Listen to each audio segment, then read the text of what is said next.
So Marco, I remember when we were starting editing the movie, we did not edit it while shooting. We just started at the end when we wrapped. We put the logo of A24 in front of our first edited scene. I remember. As a beautiful wishful thinking.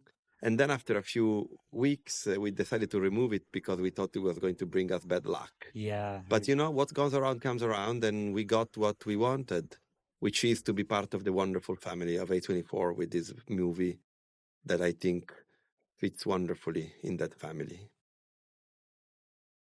I'm Luca Guadagnino. I am the director and producer of Queer from the novel by William Burroughs, and I am here with Marco Costa. Hi. Who Hello. is the editor of the movie, and Stefano Baisi, who is the production designer of the movie. Hello, everyone. So I think we can start by saying that this image, it's a sort of recurring theme both in Suspiria and this movie. This ephemeral, strange, mysterious flame that's going to come back at the end. I think we should talk about that when we get there.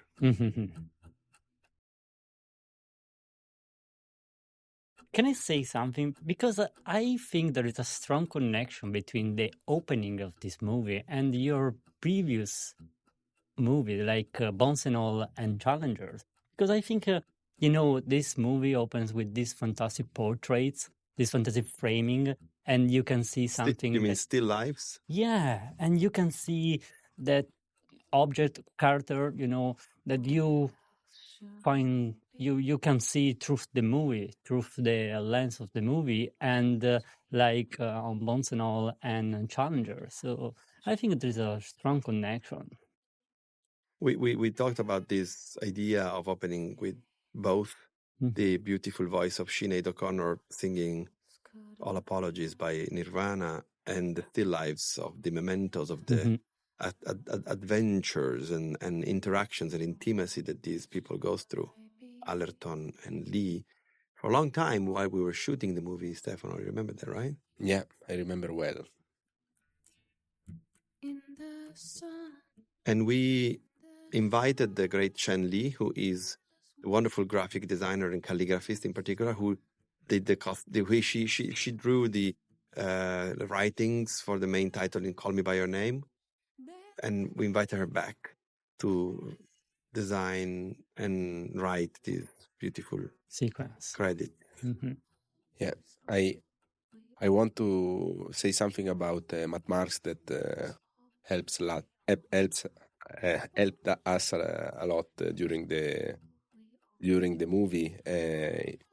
Specifically, the credits are a fantastic show of a lot of props he did for the movie. Matt is our prop master, with whom I worked on Bones and All Challengers. This one, he's a fantastic young man who knows everything about how to bring to life a character through the details of their life. He created the real handwriting of William Burroughs, right? Yeah. Nice. This shot, I love this shot. This is the Lolas, which features in the book as one of the important sets of the ramblings of William Lee. So this is, the representation of the Lola. Yeah, exactly. What was your driving guidance for this? So this is the Lolas that is actually a mix between two locations described in the script. One is the Lolas, and one was the Russian restaurant. So we thought to mix the two locations, and we brought inside this typical Mexican cantina some Russian influences, like that you can see in the paintings, right? Yeah, exactly. Or the two big samovar on the side of the central pillar. And now we are on the avenue. What's the name of this park in reality? Parque Mexico in the neighbor Roma, Norte. And in the book, William Burroughs describes very, very precisely this the blue-violet haze that surrounds Lee, and then Lee is a frustrated yet another time. We will see this happening a few times in the movie by this guy cutting him short, and he goes into a reverie that we shot and edited the reverie, Marco, of rejection that he has, Yeah. he goes through, but then we thought that it was much stronger to be with him. Yeah, it's great. I mean, it's important to be focused in his loneliness, and look at him. I mean, it's alone, it's lonely, but it's great. I mean, how we follow William Lee in the first 5-6 minutes of the movie is really great. It was so important to be with him and to know his emotional sphere. And this is another location, another iconic places in the book. Yeah, this is the KC Steakhouse, where he goes to have his American food. And this is a third very iconic location, the Ratskeller, which in the book is described as a sort of South Tyrolean kind of environment. And when we spoke with Oliver Harris, the great scholar of William Burroughs, one of the greatest experts, if not the greatest expert on Burroughs, he revealed something to us. He told us that not all that is described in the book is exact replica of what was real life in Mexico City in the days. And in particular in this one, there was not a place like this in Mexico City back in the days, right? Yes, it is right. This is a sort of reminiscence of the past of Barrocks that spent 2 years in Vienna during his life. And to himself that he's just in it for all he can get. I think, Stefano is an architect in the first place, and he and I have been working forever in a firm of interior design that I made 8 years ago. And so you can see in this space how much there is a strong architectural flair in the way it's built, the location. This idea of the colonnade inside the bar, right?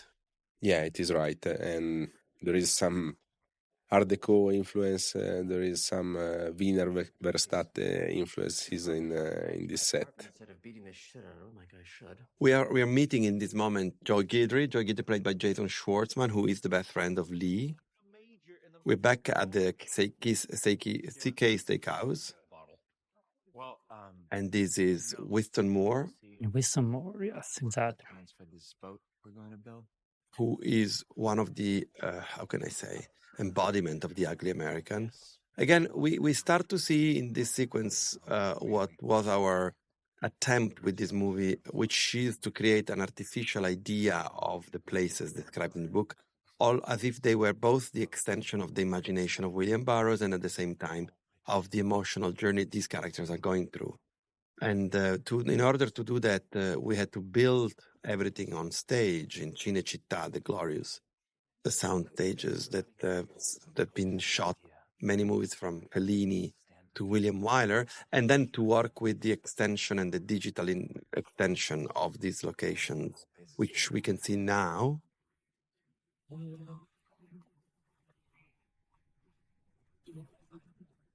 You can see is a beautiful mixture of the spaces, the physical spaces and artificial digital spaces, right, Stefano? Yeah.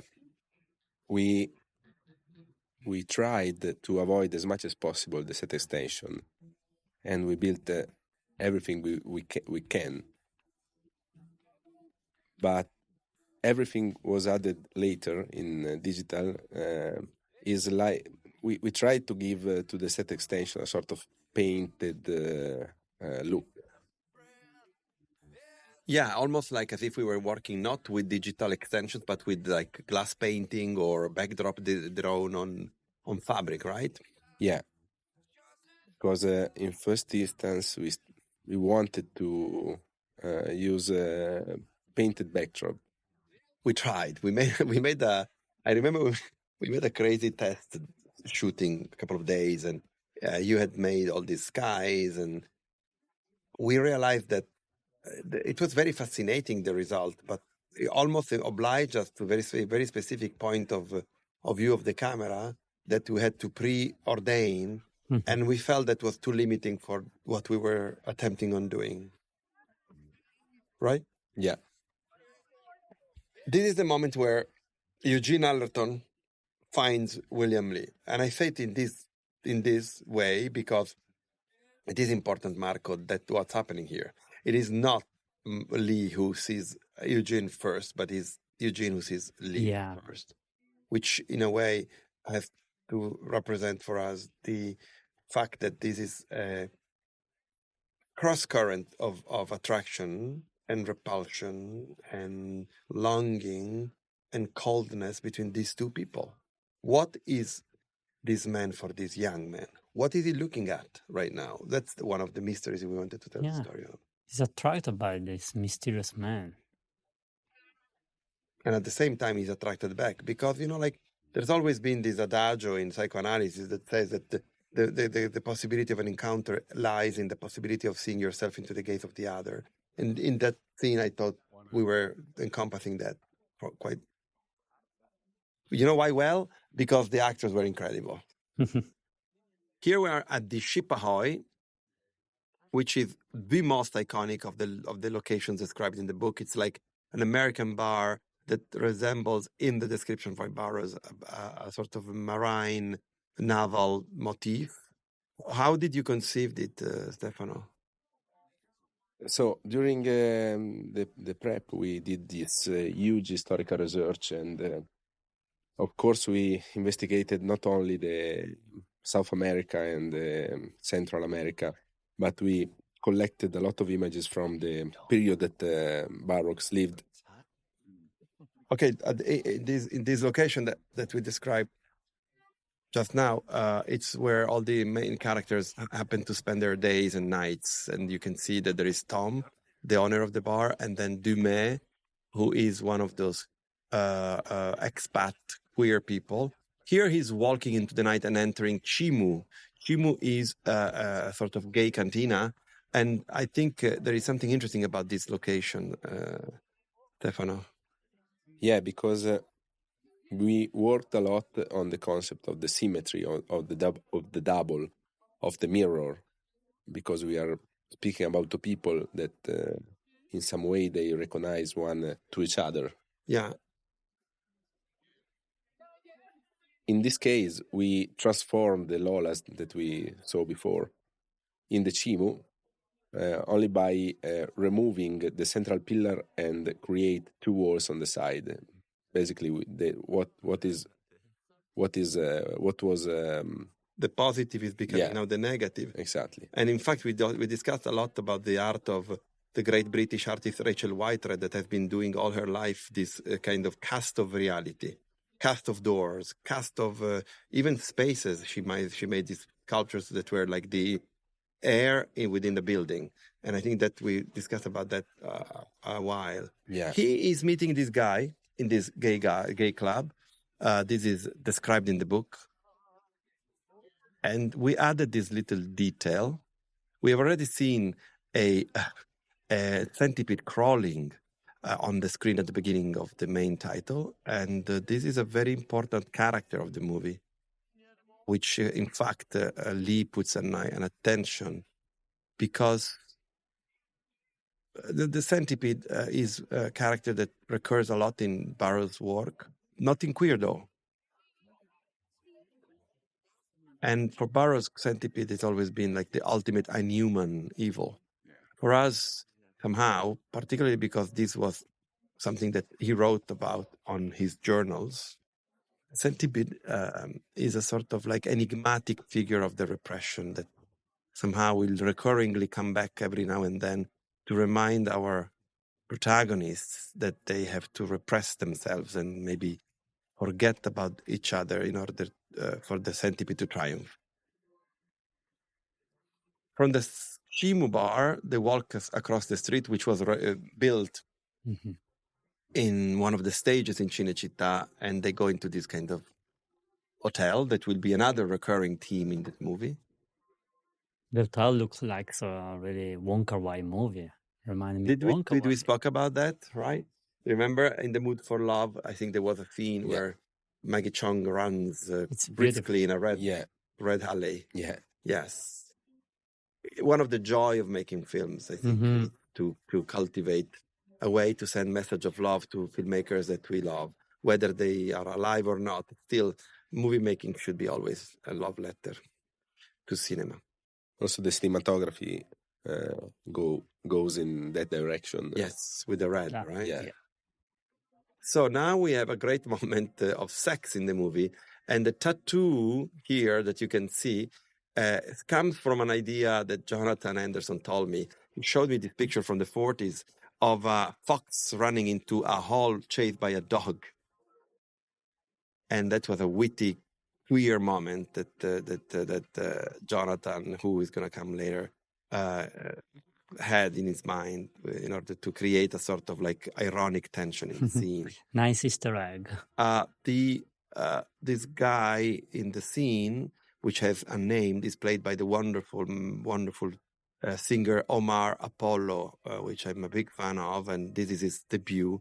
Omar has been amazing, and to see this kind of like uncompromising, fierce performance between these two wonderful actors, it's just riveting.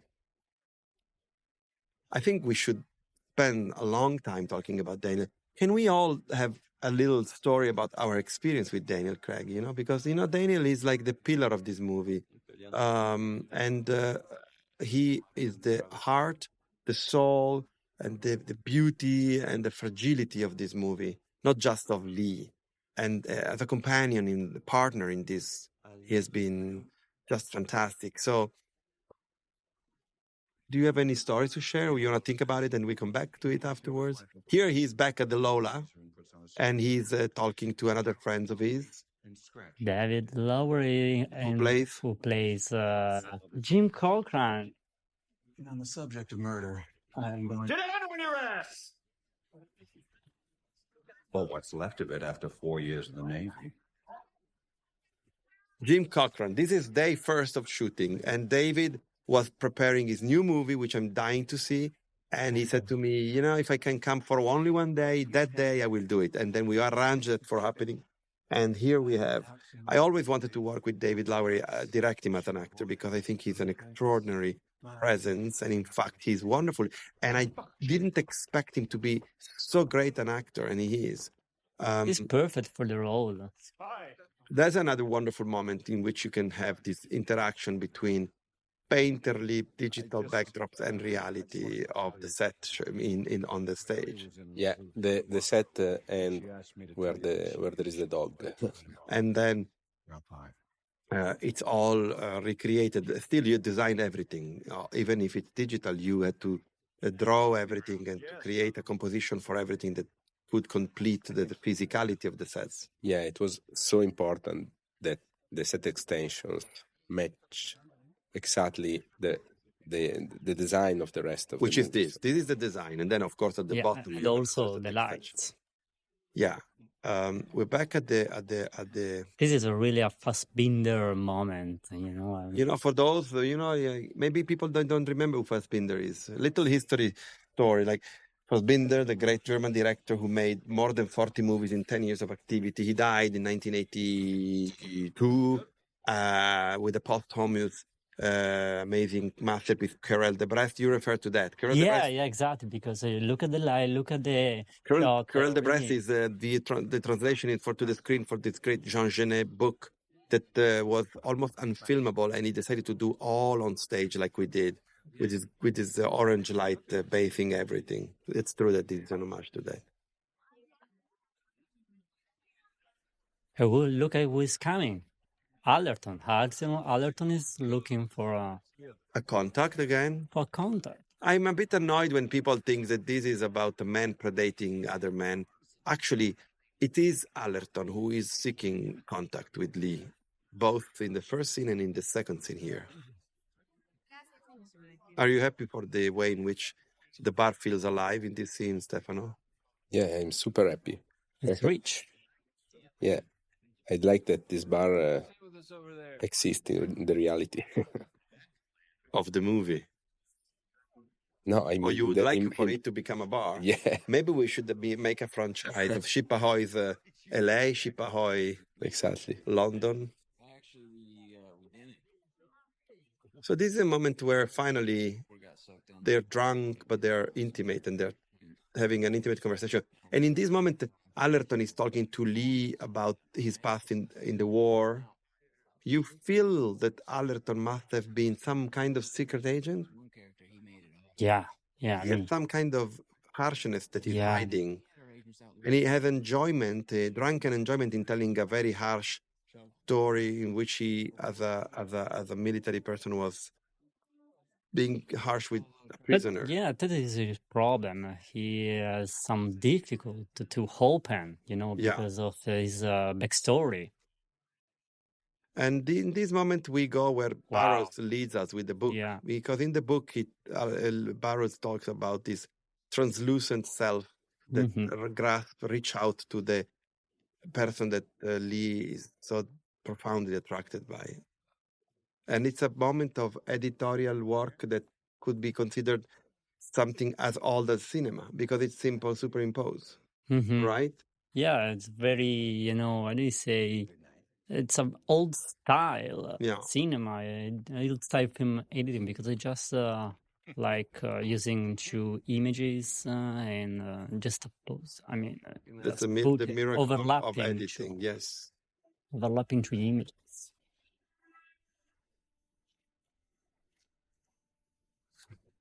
I'm so proud about this set extension. Me too. And this is not set extension, this is miniatures, right? Yeah. The next one. They look great. They really look great.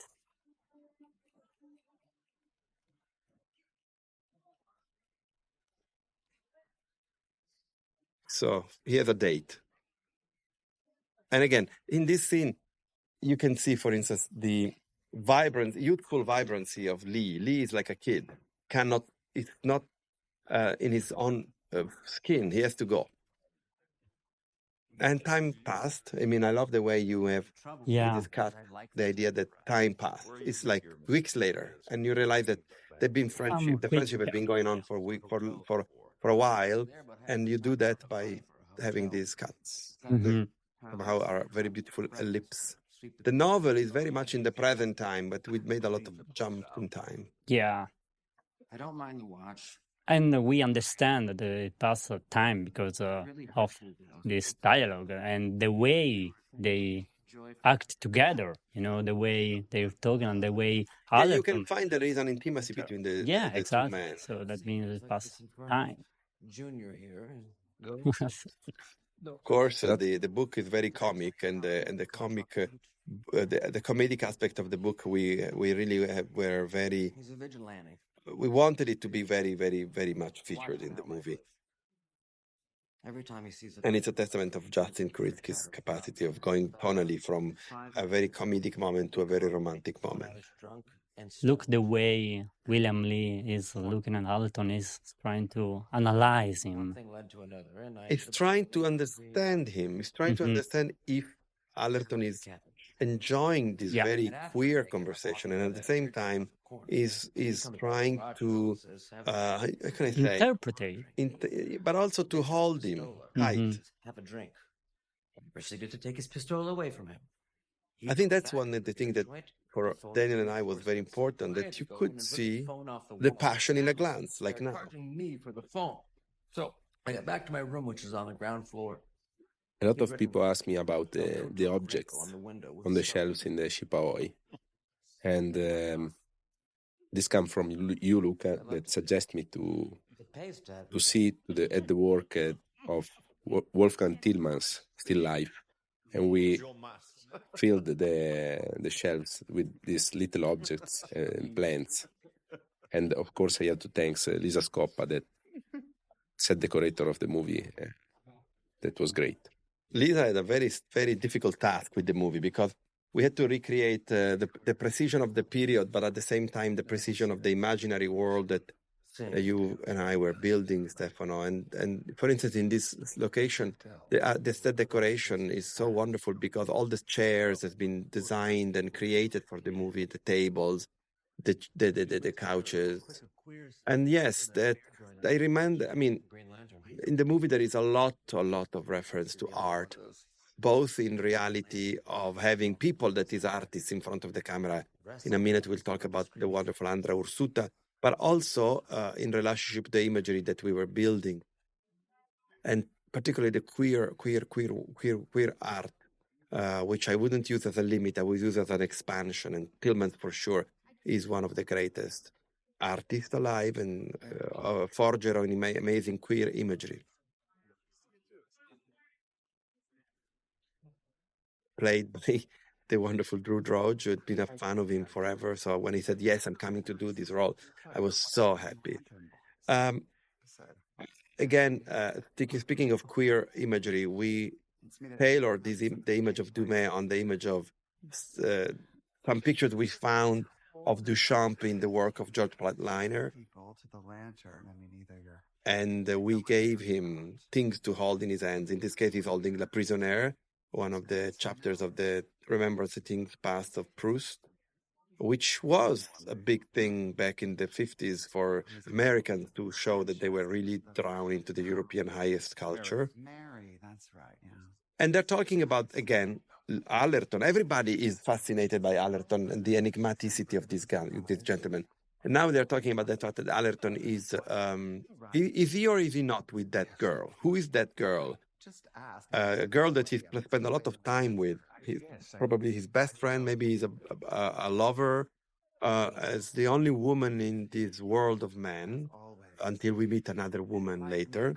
And it's played by the amazing artist Andra Ursuta, which I am a big, big admirer. And the way Andra plays the character encompasses a sort of amazing 50s kind of leading lady. Okay, that's a very important scene because, again, you can read this. This scene in the book. It's really the book. It's the book that we tried to bring to life. Wrote this scene where they're watching Jean Cocteau Orpheus, which is another story of desire and choices in life you make to go on to the other side of yourself instead of staying on this side, which is maybe the safe side. This scene in particular is when the character is, one of the two characters is asking the other to go to the other way, to the other side of the mirror. We've seen the translucency of Lee going toward the neck of Allerton, and now we're going toward the screen. And that is one of the stroke of genius of Stefano, of your work. This is incredible, really. Yes, How because did you do this scene? Because we used the miniatures in the movie, but in this case, we mixed a real set with a miniature. You created a set that starts with the real life size, and all the way down to the mirror, to the screen goes into a false perspective. It's a false perspective. Yeah. I like the practicality. It's true. It's false perspective. In this moment, we are acting out again at the Lola, which in the script and in the book is a Russian restaurant, right? And that's where we decided that we were merging two locations in order not to give an audience too much wandering, so that they could be relying on places they knew already. Yeah, keeping places reference. Which goes to the concept of adaptation. Yeah. How can you be truthful to something without betraying it, but betraying it? I love this scene for two reasons. One is the fact that the girl, the woman, put a song in the jukebox that is a Nirvana song that I think we need to speak about. We will, maybe when we have another song of the Nirvana. Yeah. This is the last. Yeah. This is the last song of the Nirvana in the movie, but we'll talk about the Nirvana in a moment. Yes, because there is this strange connection between the period, the time where the movie is set, and the present, or maybe the present, not actually the present of today. Yeah, it's a little glitch. You say it's a little glitch narrative. It's like and a also, crash of time. Yeah. and also because there is a sort of homage that you wanted to pay to Bernardo Bertolucci again, because there is this stripe of mirrors all around in the set, and this is a reference that comes from The Sheltering Sky. Yeah, it's the bar where they go at the beginning and at the end of the movie. Yeah, that's true. I forgot that too. I think the process of filmmaking has to be fever dream, and you have to do things with the intensity of what you know, and then you forget. This is a very important scene of the book. It's the moment in which Lee tells So Allerton important. the story of his homophobia, self-homophobia, repression. Yeah, we worked a lot on this scene because it was so important. The performance is great. The monologue is saying here, William Lee, is so touching. It is somehow a door open to the fragility of the character and to, I think, somehow what we love about this novel and what we want to try to say, which is that it's not about fixing yourself into an identity, but embracing the dangers of the meeting with the other and of your own desires. The sequence has been shot by David Cronenberg in his adaptation of Naked Lunch, even though it's not in the Naked Lunch. He lifted from Queer and put it into the Naked Lunch. And the wonderful Peter Weller was performing that sequence in a sort of dry tone, monotonous tone, very much into the line of the wonderful way in which the tone of Cronenberg's films are made. But we felt immediately, and Daniel had this amazing intuition that in order to tell the story, he had to tell the story with like fragility and awe at the same time. And he's learning that Allerton, who wanted to go to see gay bars with Dumas, he's actually have not been in gay bars before. Who is this guy? What does he want? And you see everything in the expressions that Daniel pulls out. Prince is another protagonist of this movie, Nirvana and Prince. Do you like the Prince guys? Yeah, especially the Are you a Prince fan, Stefano? No. I love your... You don't like Prince or you don't know Prince? I've never investigated a lot the work of Prince. But this song you don't like? Yeah, I like it, of course. Okay. Love your idea to keep the voice of Prince at the top of the track. This is an album that has been released after he passed, and it's a sort of recording sessions of some of his masterpieces. We found it on YouTube. I remember that. 17 days song. I think if the movie has the romance and the anguish of the love, it has also the comedy and the irony of these little routines. Somehow, those two elements are reflected in the use of Nirvana, who I think are great queer artists of the anguish, more than the anger. They've been mistaken as artists of anger for me, but they are artists of anguish. And the intelligence and irony of Prince plays for the comedic aspect of the characters, I would say. This is a representation of the real building that Barrow spent time in Mexico City, right? Yeah, that now there is not anymore because it fell down during the earthquake of the 1985. Oh, so the building, it doesn't exist? Oh, wow. And did you go to the place? Because you spent time in Mexico City, in Ecuador, in Panama. When you went there, did you go to see what other buildings was there? Yeah.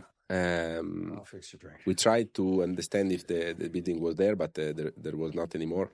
So we understood, speaking with the people, that in the next the building on the side lived Jack Kerouac. So we entered in the building, and this woman opened the door of his another her centipede home. on the window. Centipede, right? So basically, we visited the home where Kerouac lived. Yeah. Another touch of, all of the movies, touch of genius is genial in terms of genius, in terms of the production design. But the kitchen is fantastic. I think I kind of remember somehow part of the reference of the kitchen was Blue Velvet, Dorothy Valence, kitchen. Yeah. Yeah. And the color too, the yellow. Yeah, we started from the colors, because we spoke about desire, about longing, and the red is a color that represents very well that kind of feeling. So we put it on the floor, right? Yeah. So studying the work of Lynch and in particular Blue Velvet, we wanted to use as reference the kitchen of the house, changing the design, but basically the structure is the same. It's the same, yeah. And I love how you put on the windows this kind of quiet nightlife of Mexico City. Not even nightlife, night images of Mexico City, while the lovers are starting to understand how to love each other. Oh yeah, you can see the volcano. Yeah. I can't he's repeat the reading name the book. because it's very complicated. Of what? Of the volcano. Oh, okay. But you can see that, and you can see that Allerton has brought in his hands a copy of Under the Volcano, the iconic novel of the 50s that was a great influence for Burroughs. And, I mean, when Lee shows the house, Allerton goes and sits on the bed. You know what I really like of this scene is the way you change the point of view. I mean, we start with Allerton. Allerton is the point of view of Allerton is attracted by the word of this man. He wants to know more about him. So because the apartment, the house, tells a lot about the personality of person. And then slowly, the point of view of the camera, the directing, we change, and we move to William Lee. And it's really powerful because you can feel the editing is more. I think it's more sensory. It's less factual because you can feel the texture of the sweater. You can feel the smell of the vomit. I mean, it's great. You can feel the smell of the Mexico City. You can feel the smell of the alcohol in the Lee's breath. It's really sensory. You know what I love about cinema? That can carry you in places where you are not normally going to go. Yeah. And maybe can make you change your mind about not going in those places. Because when I saw films like, I don't know, Psycho by Alfred Hitchcock, I started to learn a certain idea of multiple identities that we carry within ourselves. And at the same time, I understood modernism because the movie has that kind of incredibly sharp modernist language. So I hope this movie carries people in places where they would not normally feel they want to be, but by the feeling of wanting to be there. I love the shot of the shoes being taken off of the feet from the feet. I love this sequence because every frame looks like a painting.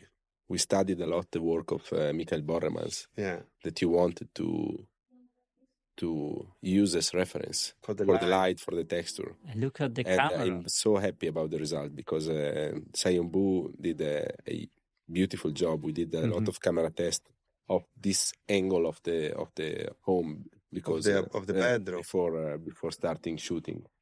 I think that this, for me, is the love scene that I shot that I am honestly most happy with in my life. This way. Okay. And much of it comes from the way in which Daniel Craig and Drew Starkey committed to the profound, modest reality of this moment. You have two performers who are devoted to the moment that is described on the page and then has to be brought to life on the screen. You don't have, for me, in what I'm seeing, acting. You have being, you have behavior. And it comes also with very simple elements when it comes with these kind of scenes. How an actor is going to feel on the camera, kissing another actor, what the body will say of the tension of the performer. In this case, I don't see any tension. I only see Lee and Allerton.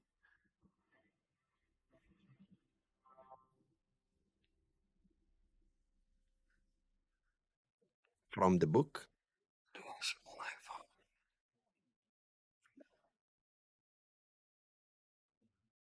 And of course, the score by Trent Reznor and Atticus Ross has this sublime quality of entering in the scene as a third character and joining the lovers with a very loving embrace, and every poses of them, of their tentativeness, and every urgency in their clashes. It's mirrored by the way in which this beautiful piece of music stop and go, expand, and becomes furious.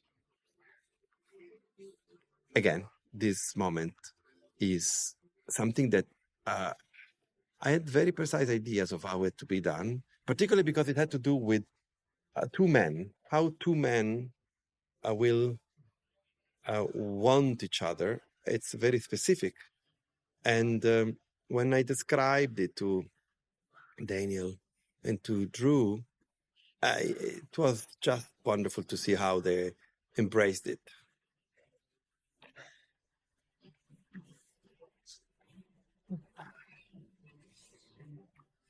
I like the mundanity of, like, a glass falling or a cigarette being resting on the edge of a bathtub because it's been forgotten there while the lovers love each other. I think, like the idea that love making becomes where the world collapses and everything that happens outside doesn't count. It's only about what happens between these two people. I think it is something that this novel taught me very greatly when I read it in the first place. And that Justin and you guys and Daniel and Drew, we all tried to encompass and achieve.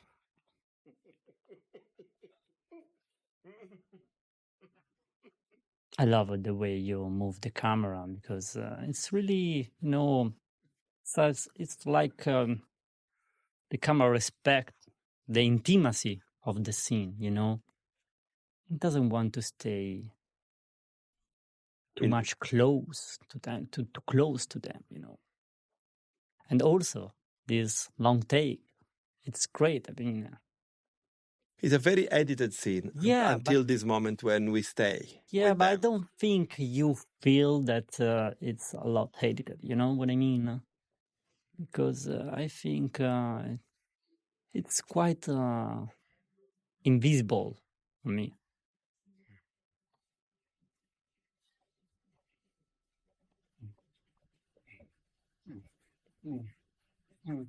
This moment doesn't need to be edited.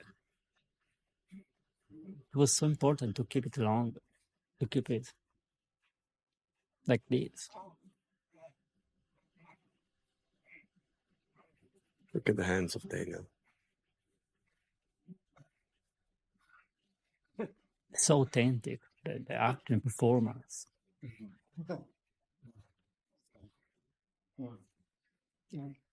Tainted with the hint by Fernanda. Yes. Makeup artist. Amazing. The stain on the shirt? No, the stain on the fingers. Ah, nice. Because he's a writer, so he was a writer, and he is a writer in the movie. Not the minute. What interests me is how I can use it. This is the first time William Lee mentioned the ayahuasca, the yage. And Allerton is becoming annoyed.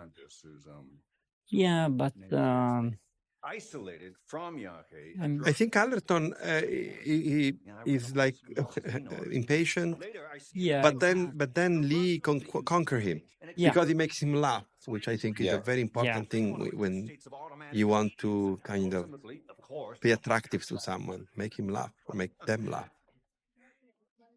I think Allerton is in a strange space. He's really, really being kind of like right now puzzled by the intimacy he went into with this man that can lead him to some kind of surrender that he may not want.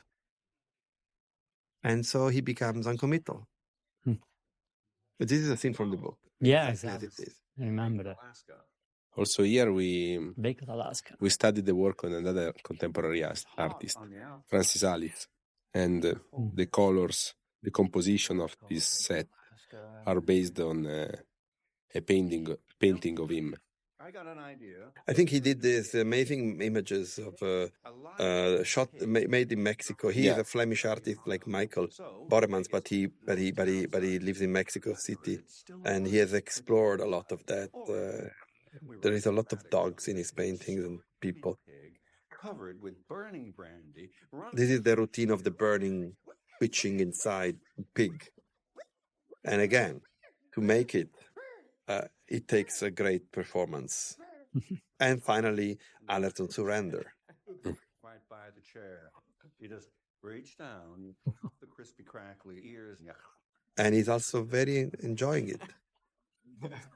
In fact, the next moment you see them, they are pretending to be interested in reading, but they both want one another. Probably this is the most of the romantic scenes. Yeah, and the feeling of the characters is reflected in the ceiling. That is a digital You mean the extension sky? again. Yeah. You said the ceiling, the sky. Sorry. Because I think you were thinking of cielo. Yeah. Yes. The sky. And the glowing golden light, right? Exactly. We designed like I'm serious, 100 skies for the movie. All those skies have been designed and painted and then added.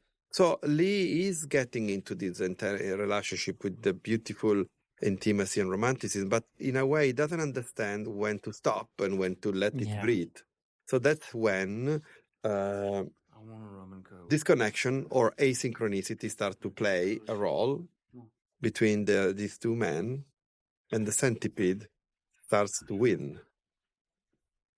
In fact, Allerton can't get it, cannot bear it, and in fact, he decides that it's time for his independency, and you see, he doesn't want to be taken care of like a child. Yeah.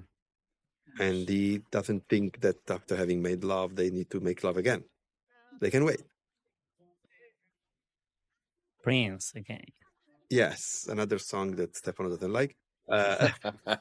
It's actually the same song. Yeah, 17 days. Start again. Yeah. This is a beautiful combination of sets and set extensions. The neon lights are real and in the foreground and in the background are digital, right? Yeah. Until the written nachos. It's real. Yeah. And then Café Tupinamba is not. Exactly. Another evening at the Ship Ahoy. This movie casts a lot of actors and a lot of non-actors borrowed to the screen. We spoke about Andror Suta. We have this wonderful gentleman, Michael Kent, in this scene. And then we have Jason Schwartzman. I mean, I dreamt of working with Jason forever. I wanted him to play in I Am Love. That didn't work out. And I kept having the passion for him. And of course, I've been constantly amused by seeing him on screen. He's such a great actor, and the movie. And he's so funny. He's a funny person, A really funny person. But beyond the funniness of Jason, you see the wisdom of a very human performer, as you can see in here. Cold, slippery. And kudos to the work of Fernanda Perez and Massimo Gattabruzzi and Jason Hamer in creating these characters. In the case of Joe Guidry, played by Jason, there is a combination of elements that goes together, including a lot of beautiful prosthetic work. That's my favorite of all locations, Stefano. I love this.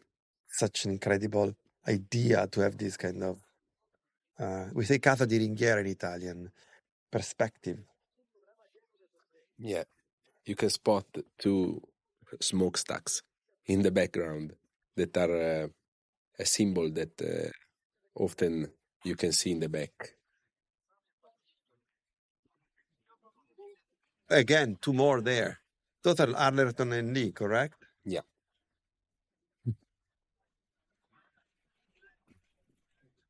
And this set is wonderful because you think it's all extension, but it's not. Mostly built. This is one. And this is your favorite scene? Yeah, definitely. The way you tell the distance between them, but also you can see that Allerton is not so distant. Yeah. It's not just distant. He's processing something that bugs him inside. he has something in mind. It's a testament of the beauty of his performance. He wants to be there, but he cannot be there. He doesn't want to be there. This moment. And they try, like in a musical, to be synchronized, but no, Allerton can't. Eugene. 2 different shots. Tack, tack. Perfect. Wow.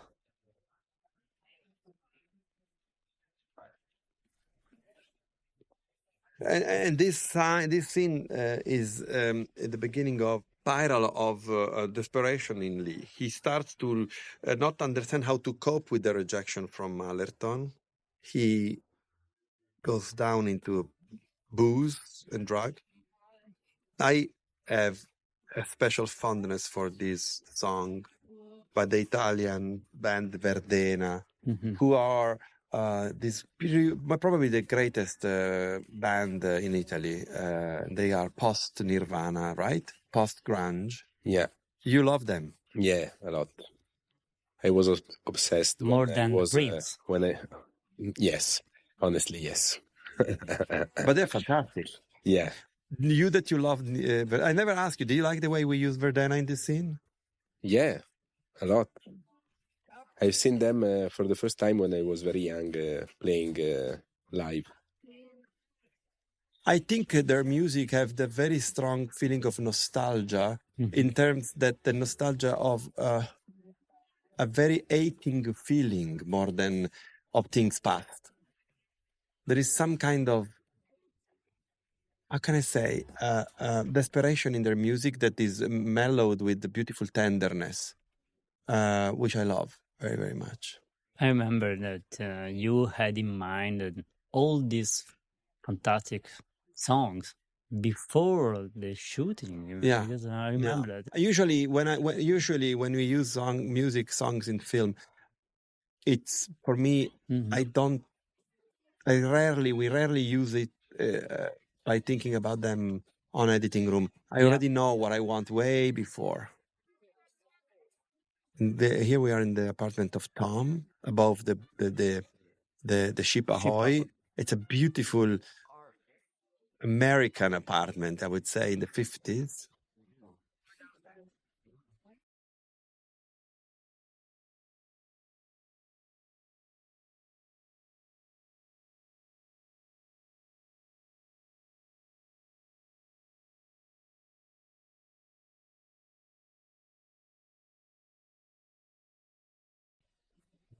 And then you also designed the tiles with the motif taken from the idea of bugs that are in his work, in Barrow's work.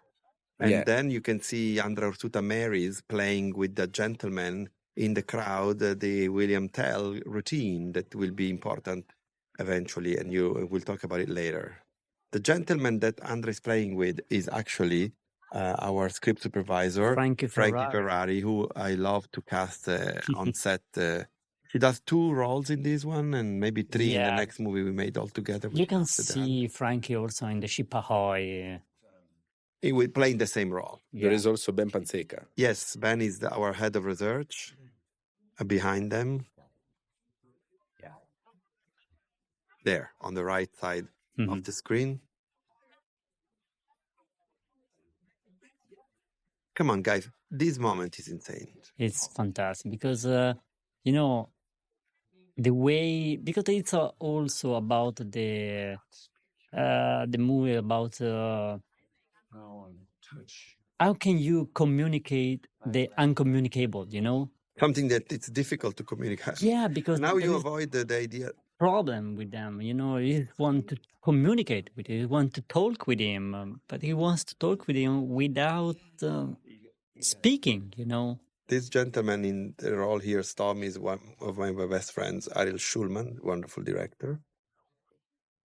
And then we enter in the first vision of the movie, This which is is so important. it's a dream in a dream in a dream, that it is built around some of the writing in the queer novel and some of the writing in Burroughs.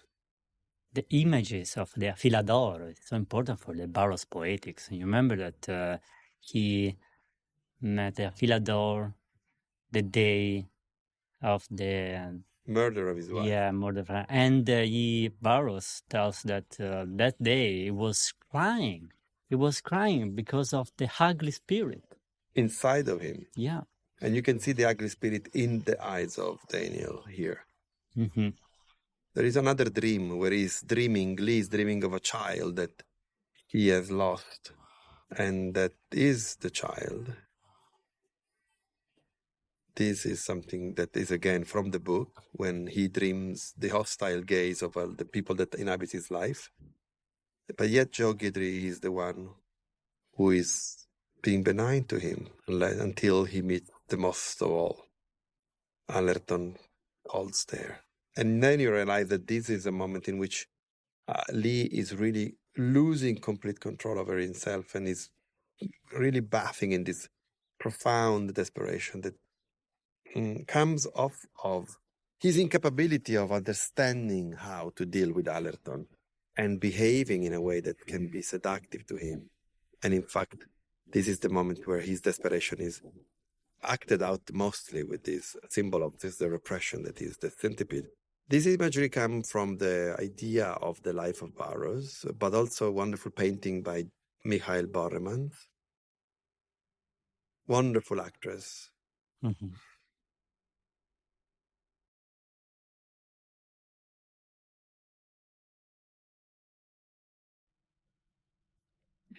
The sound design of Craig Barker is amazing. I mean, he could recreate an atmosphere, you know.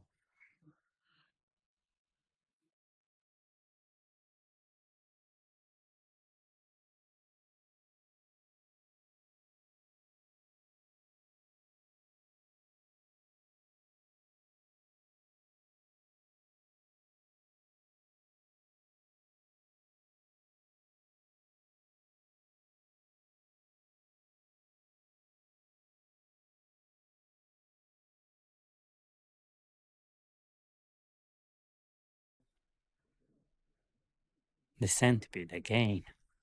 And this is a very important line in the book.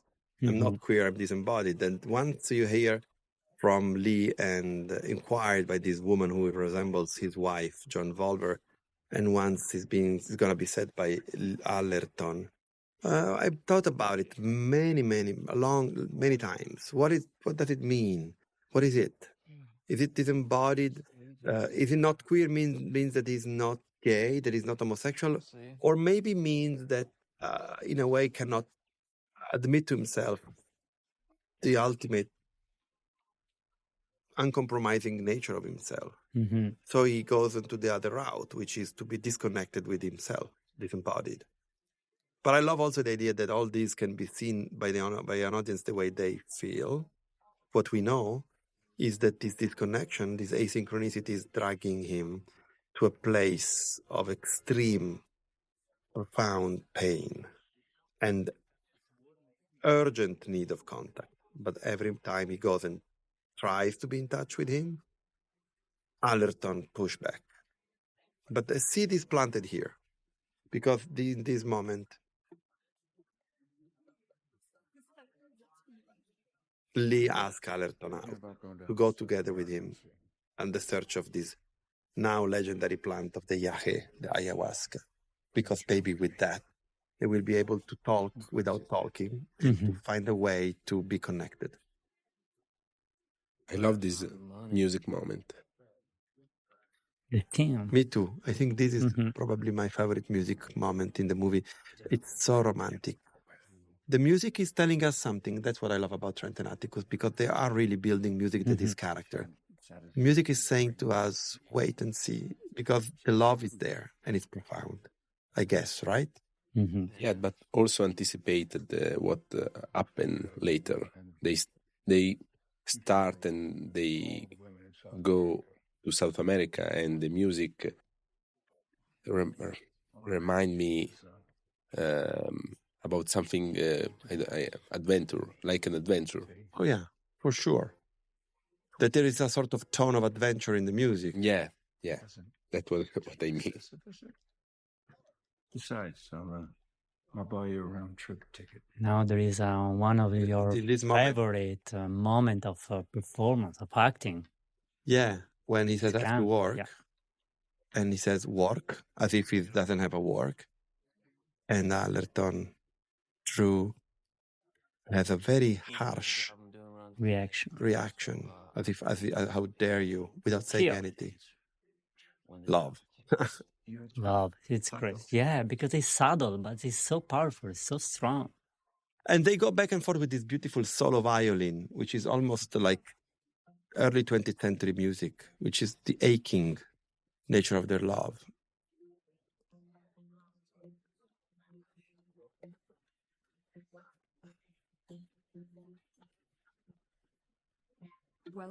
And here we go to that scene where we keep building the sense of loneliness, the sense of need of contact and desperation of this character. And we see him preparing himself a dose of heroin and injecting, and then waiting for the effect to happen. It's In so one take. It's And one shot, like one long shot and one take. This was one take. Yeah, really. And this is one of the moments of music that came to my mind in the process of making the movie. Throughout the making of this movie, I have to be honest, I had many times in which I could identify very strongly with Lee. And so my mind started to wander in places where emotionally Lee kind of could be. And I remember we were scouting, and because we shot some scenes in Sicily, and we were scouting in Sicily, and in the moments between jumping off of a van and looking at the place and going to another place in this long trip, I was immersing myself in one of the greatest album ever made, which is New Order, Power, Corruption, and Lies, which is an album that I keep listening to. And the last track of the album, Leave Me Alone, hit me hard. And I kept repeating the song in my headphones for 4 hours. And then sort of like hypnosis started to arise. And that is when I felt that it was the voice of the scene and the voice of Lee.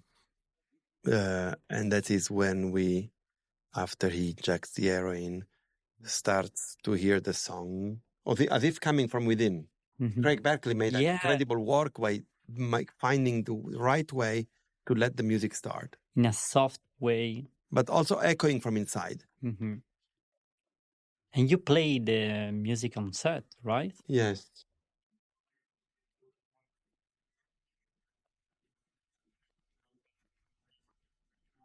New Order you approve, right? Yeah.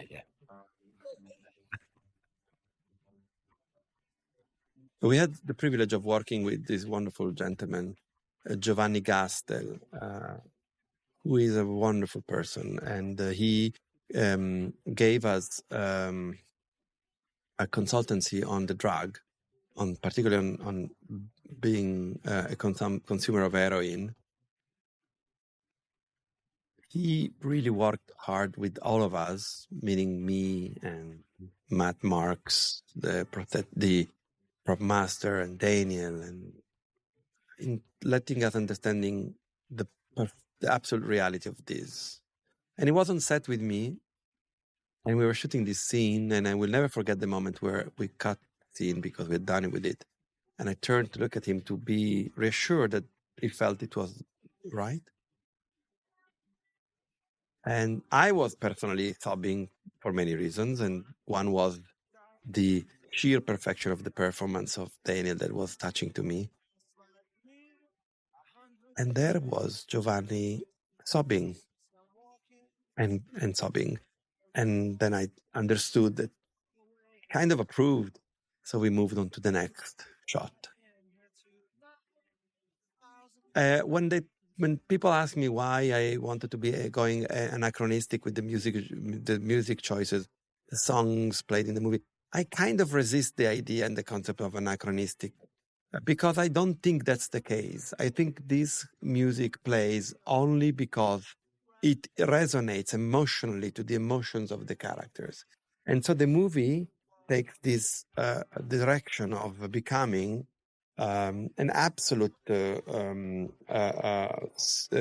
of like diffuser of emotions of the character through every element that can help doing that, including music that might not be of the period described, but because this is not a period drama, but it's an immersion in the world of these great Barrows and this great love story, it is important that it's more about what these feelings are than what the period of was. So it's not about the anachronism. I'm not interested in that. These are, again, amazing miniatures that you designed, that Simon Weiss and his team in Berlin created. Simon has been working forever with the great Wes Anderson. So we got in touch with him and he joined us in this process of building a world from sets to miniature that was all under the control of the imagery of William Burroughs and us and ours. I'm thinking about buying a half interest in this place. You exist on credit here, right? Tom says you owe 400 pesos. Maybe if I was half owner of the joint, you wouldn't be in a position to ignore me.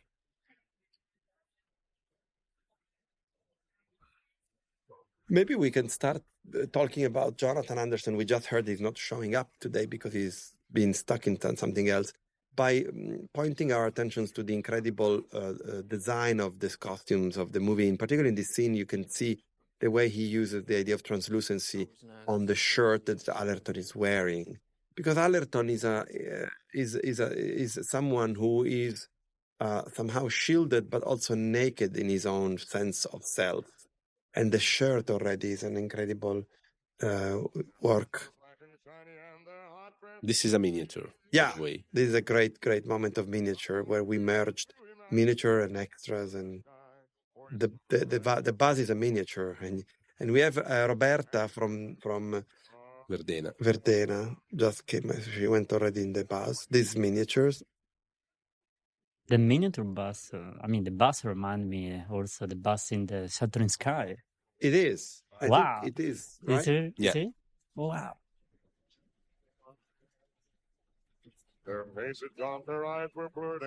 Jonathan Anderson made the wardrobe of this movie with an incredible idea, which is that the codes of behavior of these people who were certainly coming from an idea of modernity, the passage of epoch where a person was not wearing any more tailor-made things, but they were buying things made for them, was very an American century thing.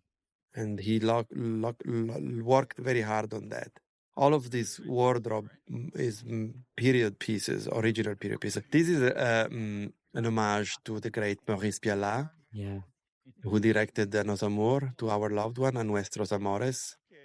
And You homage Piala also in Where We Are, right? it's such a volcanic raconteur of humanity that you always have to think of Piala when you think of a movie. I would say another song from Prince.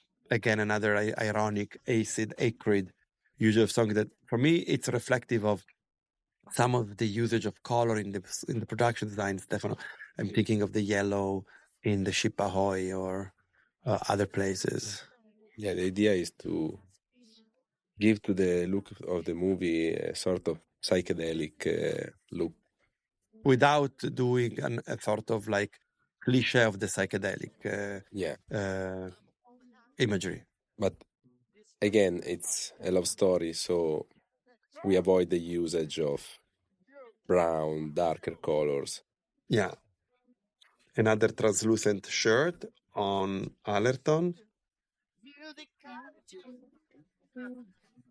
In that scene, there was the wonderful Taylor Russell that had a little moment that we cut. She came to visit me on set, and I put her on a gown and said, "Let's do something," and then we cut it, of course. So we're traveling from Mexico City to Panama City, and now they are in Quito. Yeah, right. So they're in Ecuador finally. Yeah.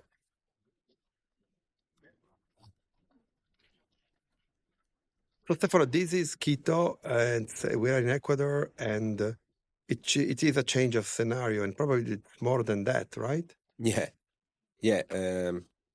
We changed the concept in the usage of the colors here in Quito,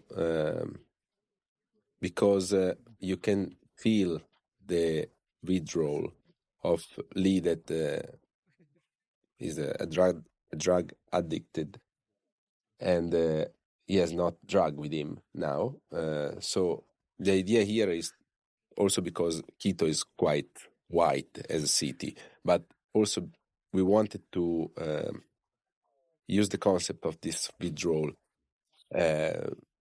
using the color only in the background, as if you are not able to reach this kind of vibrancy, which is probably the vibrancy of the drug. So, like in the mountain here, where you see all the beautiful brush greens, right? Exactly. Or here, another usage of miniature.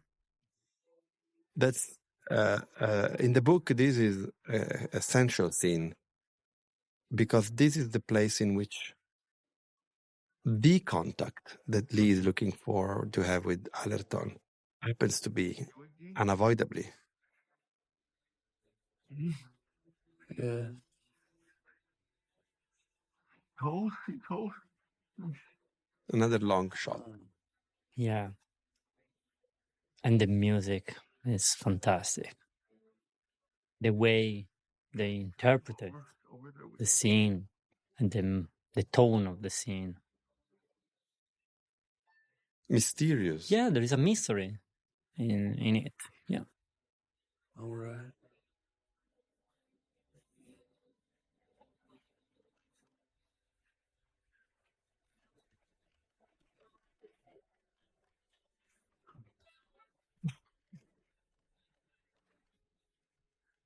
Traveling companions, the second chapter says of this moment of this narrative, they are that. They are traveling companions, they're friends, they're lovers.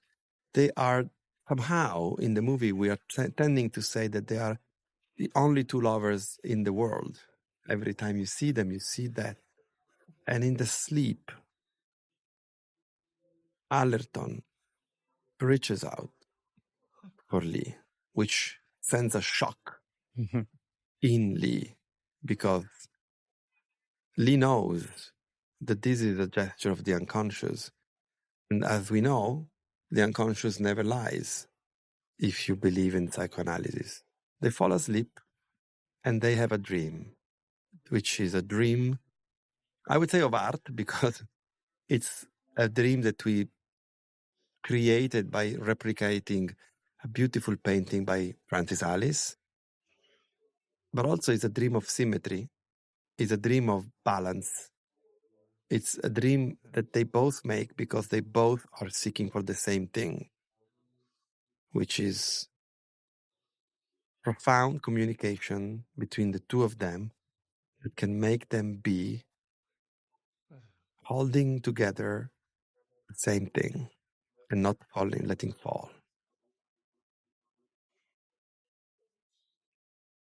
This is, for me, one of the most beautiful sets you created, Stefano. The geometry and the geography is fantastic. of this very keto stairwell. Yeah.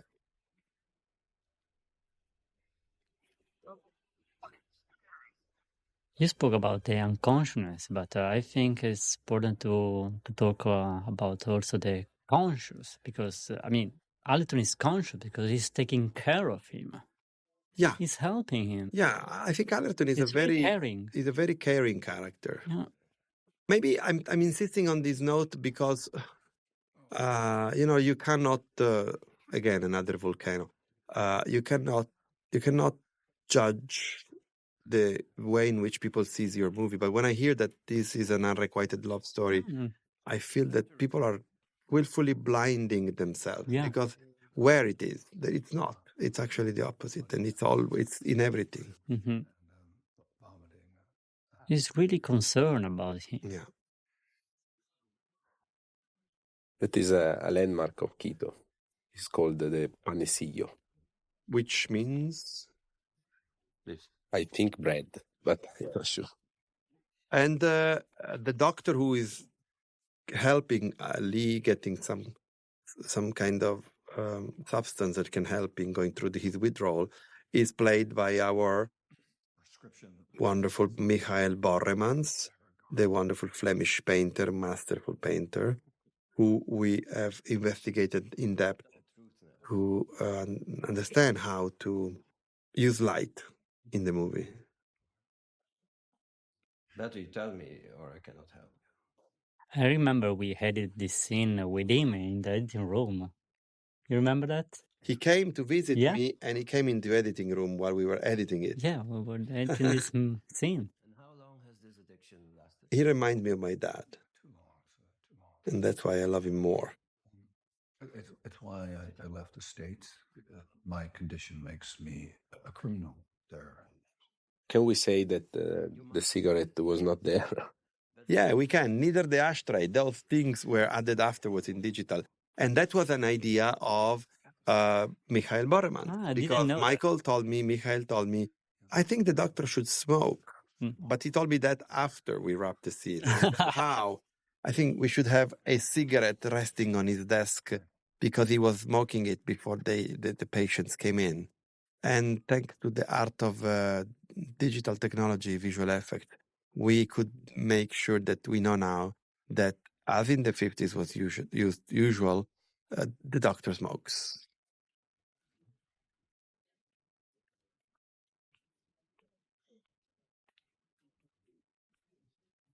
The hands of Allerton. They are so important in the way. Yeah, but Drew is so subtle. Here. So he gave him not much, No. and it's very upset about that. And he knows.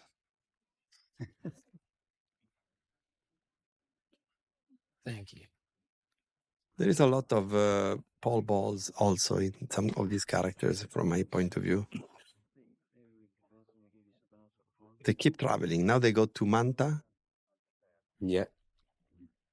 They go by the beach. This is one of the other great moments of music. Mm. The uber romantic. I love this theme. Which will come back later in the movie. You can feel happiness. There is a sense of joyful, Yeah, youthful joy. joy. Yeah. Love the light, love it, really. One palm is true, one palm is digital, right? But I don't remember which one is the real one and which one is the digital. Palm tree, I mean. We are in Sicily now. We are in Manta in the movie, but in Sicily shooting the movie. Where you built all this Yeah. little village. And this image comes from the work of the queer photographer George Plattleiner that Jonathan Anderson introduced me to, because I didn't know his work is a seminal work from the 40s and the 50s. And I love the idea that these two, in the amniotic liquid of the sea, are holding their breath and playing like lovers do. Mhm. And these images remind me the images of the snake at the end. Yes, the snake that is eating its own tail. which is a sort of idea of the renewal Cycle of the life. and the cycle of life, right. and the beginning again. So now Lee has been wandering around town. We are in Guayaquil, right, Stefano? Yeah, we are in Guayaquil. And before we just saw a beautiful miniature of Guayaquil where we animated the sea and the boats. And we have been joined right now by the wonderful Jonathan Anderson, who signed the costume of this movie, costume design, and Justin Kuritzkes, who adapted the book into this brilliant script. Welcome, guys. Hello. Hi, I'm Jonathan Anderson. I'm Justin Kuritzkes. So this is an important scene.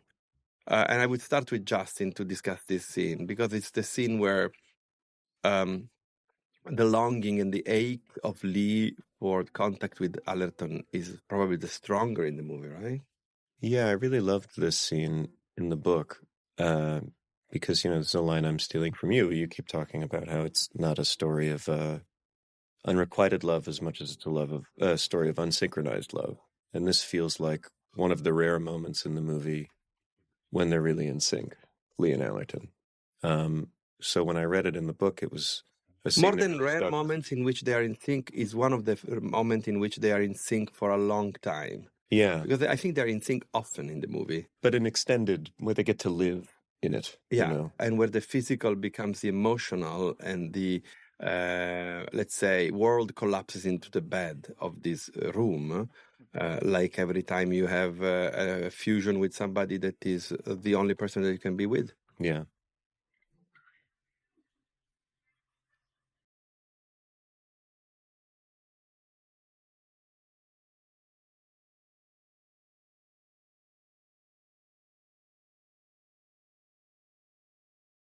And this is an amazing moment, not in terms of the scene, but the music, the way the music starts again, interrupts and starts again. I think Trent and Atticus have been very smart in pursuing the rhythm of the script and the rhythm of the acting.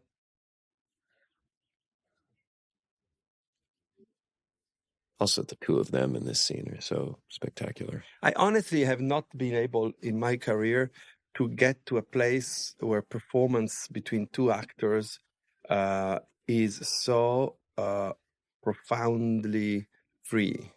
Yeah. It's really like a very great achievement to see Drew and Daniel disappear into Allerton and Lee, and in this moment. So now we cut to the window, like we did cut to the window in Call Me by Your Name, to let the lover love each other. But here it's different because we want to see both the world that is collapsing in the bedroom and the lovers fusing into one another. I think this is also preparatory for the next scene. We'll see them having a moment of intimacy, which will be the ayahuasca scene, right? Yeah.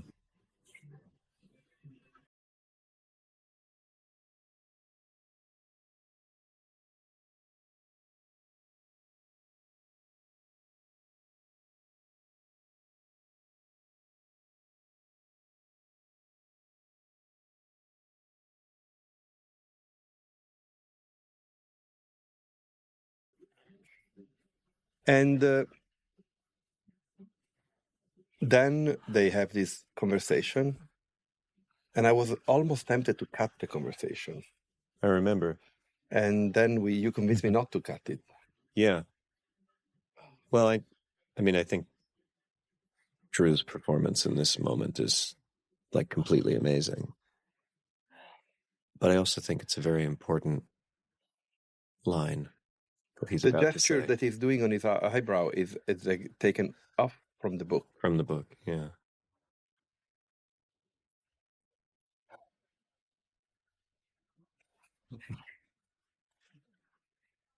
Do you mind that? Terribly.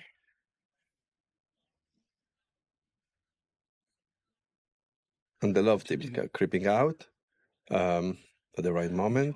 Sometimes. Well, long deal. I ask myself how people even people that admires the movie, I ask myself why they think this is an unrequited love story. Have you made up your mind about it? Well, I was talking with somebody after the premiere, and they were talking about the conversation that comes later with Leslie, where she says, why would you, all you can do is look away, but why would you? Which we'll get to. But I think for me, that's somebody else, a sort of third party, noticing something that's going on, which is that whether Allerton admits it or not, or accepts it or not, he's already deeply invested. It's already happened. And yet there is this mistake of reading of the book and the film sometimes about the unrequited nature of the love story. Well, I think because it's a complicated love story, but doesn't unfold in the way that perhaps we're used to thinking about how love should look. Speaking of which, we spoke about it before you came here, Jonathan, about the way in which you created this idea of translucency on the body of Allerton with these beautiful translucent shirts, given that Lee reaches constantly toward the nakedness, the emotional nakedness of Allerton. I think we should indulge a little bit in discussing and listening you about how you conceive the design of the costumes in this movie. Well, I think just here, I like this idea of translucency because it's this idea of something which is real, which ultimately, when you read the book and in the script, it's like when we see something real, do we exaggerate it? Is it something that we fixate in our heads of what is real and what is not real? And I think there's two moments in the film, two shirts, one is pale green and one is a kind of flesh color. And I like this idea that when you have like the cigarette pack in the pocket, this idea that you're having these layers to this person, but underneath it's the idea of physicality, the body, the athleticism, the desire in someone ultimately. And I think it's probably the piece that I find has the most confidence, I think, and the most contemporary. The shirt is from the period. And I think what it does is it kind of reminds us of like how fashion can have timeless modernity. In the film, I wanted to make sure that everything was from the period. And it is, right? Yeah, every single item, right down to underwear and the socks. And I think for me that it's like a kind of grounding effect, And like with Lee, as we watch here, it's sort of like at this stage in the film, you see him at the very beginning in an optic white shirt, this idea of nearly like cocaine. And then by the end, as he kind of goes throughout the story, you start to realize that there's more, it gets darker and darker ultimately in it. This scene has been shot, this is probably one of the only two scenes that we shot on location. And this was a dream of mine to shoot in this location since I was a child. It's the botanical gardens of Palermo in one of the greeneries. And I remember when we got there, it was so perfect that we didn't do anything. We just shot as it was, right, Stefano? Yeah, this is the botanical garden of Palermo, and is the second real location where we shooted. It is not recreational like cocaine or heroin. And we did nothing apart from moving vases and. But there is a colonial aspect to this that makes think of the botanical gardens of Quito, I would say. This is a great scene because in this moment he's meeting this botanist and he says to him, he asks him to get him the ayahuasca, and the guy says no. The ayahuasca you have to get it from a warlock that can give it to you properly, and I'm not that. There is an idea of cultural clash between South America and the ugly American that is Lee, right? Yeah. Yeah, he has this line where he says, "Do I look like an Indian in the jungle?" Yeah. Also, I love the look of the botanist. That's one of the very rare cases in which you created something from scratch, right? Yeah. It's a uniform, it's a suit that he's wearing. Her name is Costa. that you did. I like it because it gives a composed, uniform sense to him, and shatters the beliefs of the character of Lee. I warn you, though. Yahe is not a portal to some I always loved that thing in the window. I was just The going to fox talk and the about that. badger. I was saying that. That was something keep it. that was Yeah. in the actual botanical gardens, and we didn't touch it. Yeah. Exactly. We did It's interesting want because to fox is an animal that I have some kind of links in my past, and the badger is a famous painting by Michael Borreman, which we, as we said before, extensively use as a reference for the cinematography. In this case, we are traveling with them through South America toward the Ecuador jungle.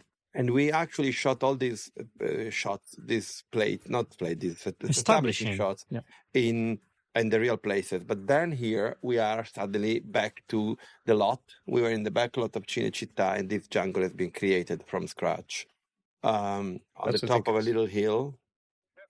Oh, sorry. I was just going to say it's I don't know if you've spoken about it before, but it's maybe worth saying that the chapter titles was something that we discovered in post-production. Yeah. Right. That you had asked me to think about names for chapter titles. Yeah. Post-production to split the movie into these three distinct I love sections. that. I always had this impulse of having a voiceover in my movie, a narrator, like in Barry Lyndon.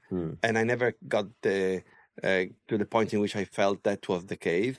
But I worked a lot on chapters in films, like in Suspiria. Or in Call Me By Your Name, for what it matters. So now they've been traveling through the jungle, and finally we are reaching the point where the book ends, unending, unfinished, and actually the movie continues on its own legs, narrative legs. But in a way, it's interesting to discuss how the unended book becomes a completed story for the movie that still is Burroughs in its sense. But before we discuss that, we want to discuss also the fact that up until they meet Cotter, we are really very much in the world of the book, but also in the world of Burroughs. You can spot the sign Annexia written on the right side of the building, facing it, and there is also the viper described by Burroughs. Hello. This was one thing that I was very. I love the tone of this scene. Yeah, it's adventurous, it's picaresque, and it's funny. It's funny too. Yeah. But I was very, very preoccupied on how to create this moment. It's my Indiana Jones moment.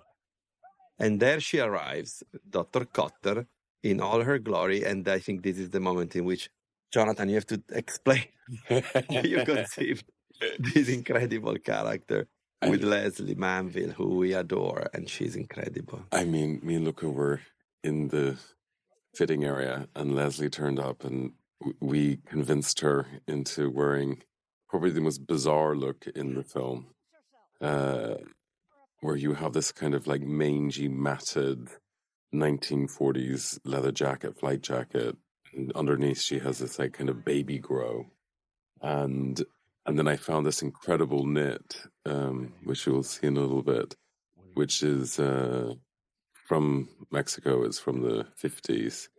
And I was what was your impulse there? Because I think it's completely genius. And I had this like weird. I had, when I was doing research, I had all these like kind of amazing imagery of like LSD tablets from the 90s. Wow. And on them had all these little like symbols, like on the tabs of the drugs. And I thought, like, maybe this, when you look at the knit, maybe these like little roses represent like nearly like a kind of symbol. And I just thought there was something quite contemporary of it. Like, it's sort of, I think there's a kind of, I always thought that she kind of came from a lot of money and then just had all these things from her aunts or something. Yeah. What about the flight jacket? What was the story with that? I don't know. I think, I think there's something about the masculine in the character that I quite Well, the DNA of the character is masculine. In the book, she is not a she, but it's a he. Husband of Dr. Cotter, the sublime Argentinian director Lisandro Alonso, who was gracious enough to spend hours and days in the middle of the night on the backlot of Cinecittà in this beautiful hut that you created, Stefano, with a real slot. Maddalena. The name of the slot was Maddalena? Yeah. Oh wow. I didn't know that. It was mentioned 2 days ago by Drew. Ah, Wow. That was in love with the slot. yeah, the slot was very kind to Drew, but apparently we were almost in danger with that animal among us. They're very dangerous animals. Yeah. They seem to be slow, but they're not. No. They become crazy. I just love how feral. Yeah. Leslie. Yeah, She's incredible. it looks like the I jungle ruined. think she encompasses in a great way a lot of a gallery of characters in Barrow's books. The idea of the expat adventurer, again, the ugly American, we would say, right? Yeah, I mean, I was thinking about her as like a person who does have real genius.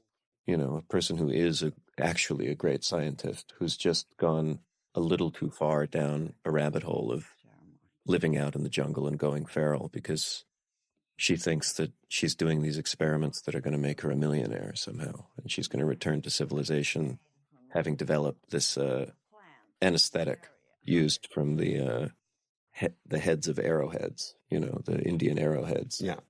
And she eventually forgets the purpose of her quest, and she becomes stuck into this place. Not only that, in the time that she's been out there, they've already discovered it, but she doesn't know. Ah, that's true. Back home.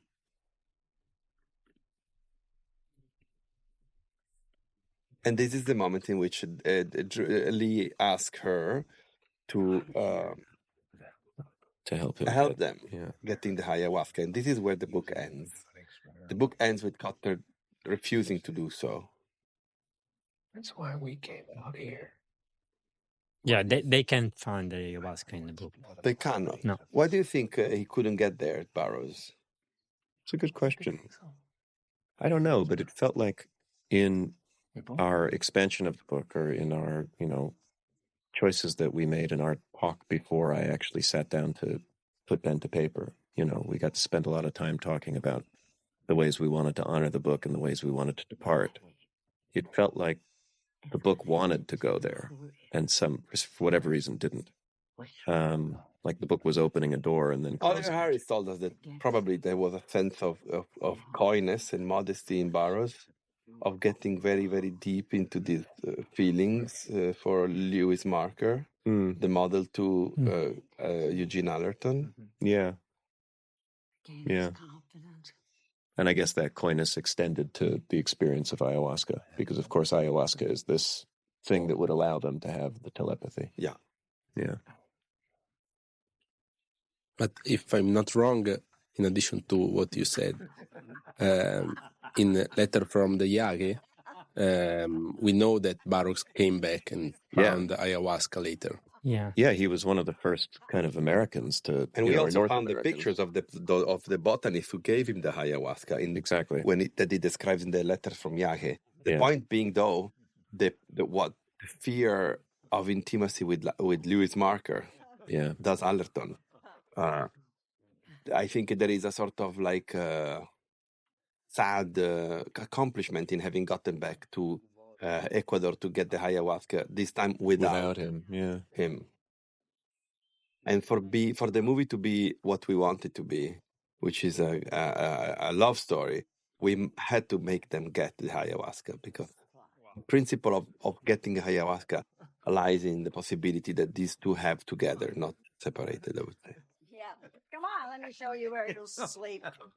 Okay. This is a great punctuation, Mm-hmm. right, Mark? Love, yeah, fading out, fade to black, and closing with the animal. I love this shot too.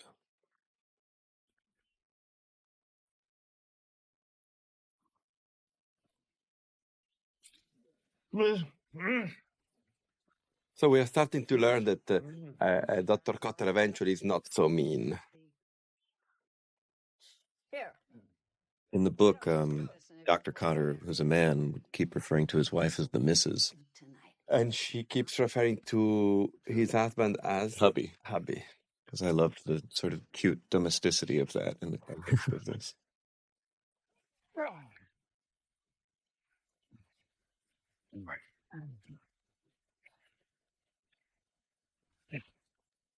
Daughter says the Indians have cleared most of the game out of the area.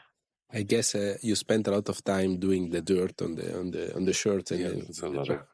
Luca's very good at breaking down. It's always a problem discussing this with the supervisor, costume supervisor, because they live in a space that is theatrical and they don't understand, for me, with all due respect, what it means cinema. So they all want everything in order, and the dirt has to be a theatrical dirt, and the sweat has to be a theatrical sweat. So I always there dirting things myself, aging things myself, fighting with the guys, who is a friend, by the way. Jonathan, are they all wearing one garment throughout the whole? Yeah. This whole entire process. Wow. It breaks as we go. Yeah. Wow. And finally, we can see and appreciate the rose knitwear that you found in Mexico. Yeah. What I love in this whole sequence is that everything feels oiled. Like you can feel like the oil of hair in clothing, the oil in the skin. There's something very kind of, I don't know, it sort of like seduces you in this way that, that you can actually feel it. All due respect, I couldn't give two shits about your research. We are in the lab of Dr. Cotter, where she's trying to synthesize whatever she thinks she can find in the curare. The curare, yeah. But they are talking about the quest of Lee. All the scene is shot from the perspective and the point of view of, not all, half of it, of each character. Like Nickel Boy, I guess, right? But this is a moment, a little Nickel Boy moment, where you swap POV from character to character, because they are getting to a place where Lee is confessing. He's confessing why he's there. And she understands. So now that she understands that, she want to help, as she says here.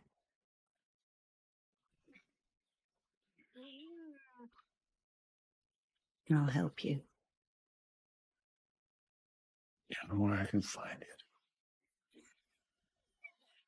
I like the concept that things are under your eyes and you don't want to see them. You don't accept to see them, and they find you because they are where you are. And ayahuasca being everywhere is the exact perfect example of that. The Indians call it yahe. I just think there's something about the way Leslie plays Cotter that she's like a real woman of principle. Yeah. That she finally accepts the idea of giving them the help that they want because she realizes that they're after it for the right reasons.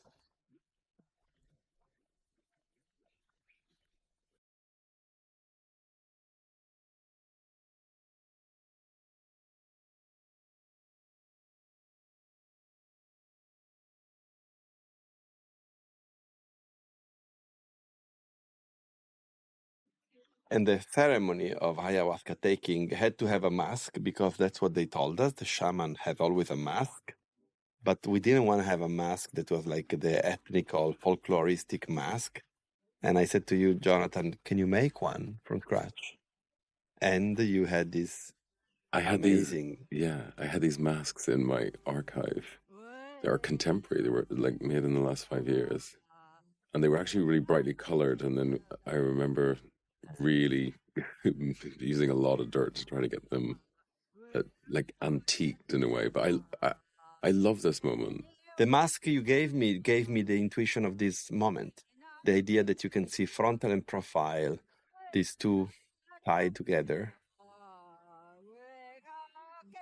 I like it because they look like a vortex. Yeah, totally. They're going to fall into that. It's like those two kind of spinning eyes, and I think... Yeah, there's something hypnotizing about the mask. And I like that there's no kind of landmark on ethnicity in it. I think this is where... I think it's very important.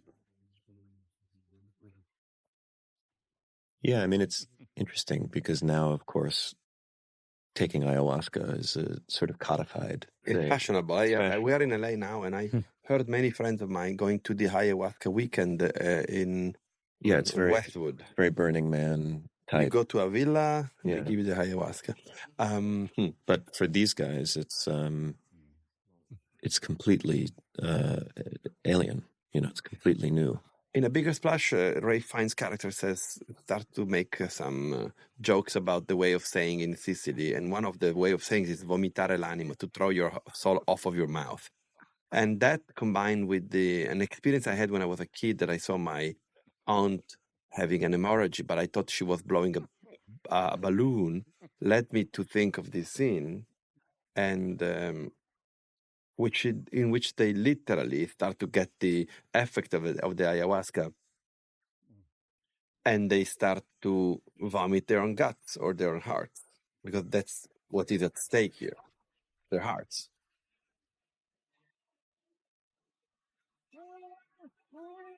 It is not just digital, Marco, no? No. This was a practical enhanced effect. They enhanced. And they had to have some kind of pumps into their mouth to blow more. Also, the explosions was real. That's real. And this brings the movie in a little bit of Suspiria territory, which is an interesting thing because I didn't thought about it. I'm telling that because people told me afterwards. Oh. I love the implied ellipsis here of time. It's dark now. What did they do? Who knows? What happened to them? Yeah, it's great.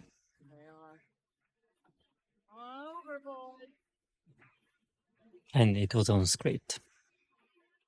The ellipse was in the script, yeah. Yeah. Of course. He's a great writer. Mm-hmm. I was bringing it up as a compliment to your editing, but I forgot that was in the script. Really? Yeah, I didn't realize that it got dark. I underlined. Oh. Well. Great cut. It's a good cut. Justin. But in my original script, this scene took place in the hut. Yes. And you guys had the intuition, or you had the intuition, Luca, to set it still out in the jungle around a fire. I think they had the fire going in the hut in the script, but we also thought about doing a brazier with fire inside the hut, right, Stefano? Yeah. Was it a practical reason why to set it outside, or it was? I thought it was suffocating instead of being I think liberating. that also we had a lot of conversation with people that tried the ayahuasca, and a lot of people said that there is a sort of connection between with the nature all around. So definitely, yeah. Maybe the interior of an hut was preventing them to become into the nature. This is a great moment. This is the second time in which characters claim that they are not queer and that they are disembodied. First is Lee telling that in his dream to a rotating woman, as we saw, with the centipede looming here and there. And now is Allerton. Lee, I'm not queer. I think this is the most profound confession of love they could get to, right? I'm disembodied. Yeah. I think the mistake of reading is that by saying that he's not queer, he's saying he's not gay, which I think is so ridiculous. Well, for me, though, that sort of misreading is built into the scene. The scene almost fakes you out in that way, because Allerton says, I'm not queer, and Lee says, I know. And for a moment, you might think, the audience might think, okay, that's it. But then he says this thing that makes it clear to Lee that he's on the same wavelength as him in his dream, Is being disembodied means that he's not able to connect everything in himself. Yeah. And it's almost a plea. It's almost like, help me. And in that disappearance, because they become translucent and they disappear, they can access the next level, which is actually the opposite, which is the full embodiment of their love. Yeah. I had a lot of trepidation as I was getting there in the script, of building up to this moment of telepathy, because I knew on some level they had to say something to each other, but anything they could say would be inadequate. And then, of course, that line is about the inadequacy of it. this sequence is for me, is the beautiful marriage of choreography by Paul Lightfoot and Sol Leon, and performance by Drew and Daniel, and visual effects. Visual effects and the music.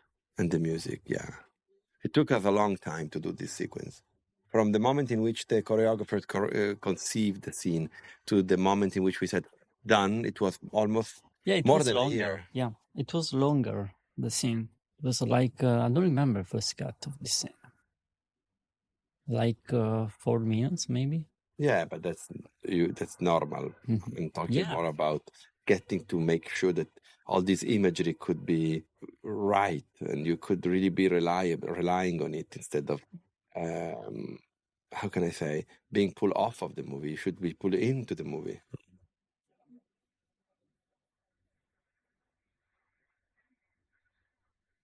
Wow. I still remember when you showed me the first version of this, and just feeling like a rare occurrence of really feeling like I had never seen anything like it on screen. And here, the music changes, the language changes. Then we go straight into the love theme. Back into the theme.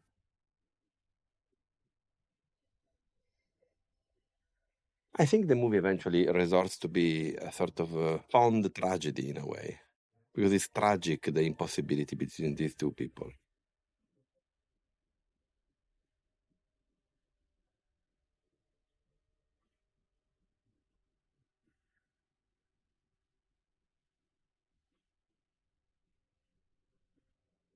This moment is a perfect signature Lightfoot Leon. If whoever listened to this have the luck to find a theater where you can see a performance of Paul Lightfoot and Sol Leon, please go, because they're incredible choreographer, and many of the gestures are part of their beautiful repertoire. Can I ask, Luca, did they perform the whole dance and then you shot listed based on that, or you decided how you were going to shoot the scene based on that, or you they planned made everything? the performance, and then I captured the performance. It was about the performance. It wasn't about the shots. Wow.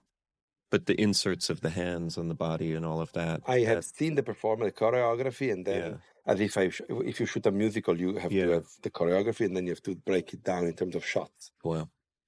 We can mention Francis Bacon in this case. Also, we looked a lot of the painting of. There was an exhibition in London 4 years ago about homosexuality and Bacon, right? The Royal Academy. Beautiful. Yeah. And there were these paintings of men's body fusing into one another. That was a very strong starting point for that. And now we go back to my beloved Bertolucci, because this is a scene where I unconsciously realized while I was shooting it was the deep of the night, that the dynamic of the scene is almost identical to the opening shot of The Sheltering Sky by Bertolucci, where you see Port, another great Beat Generation character from Paul Bowles' The Sheltering Sky, played by Malkovich, upside down and thinking of things as they are.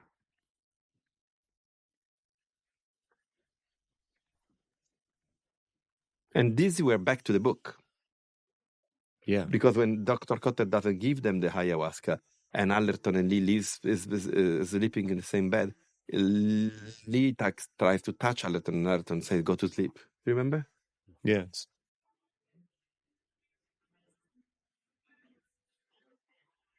And I believe there's a dream sequence right after this in the book that we took elements from and put earlier in the film. He's dreaming of himself with a child. Child in front of the ship ahoy. Yeah.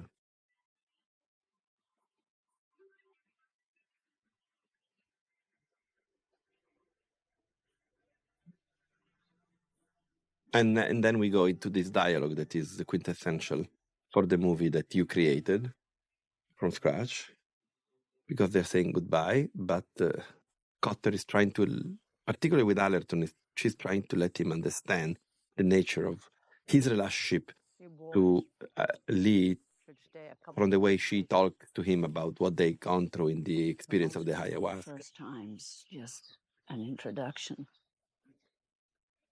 Opening of a door. But for you two, it was something else.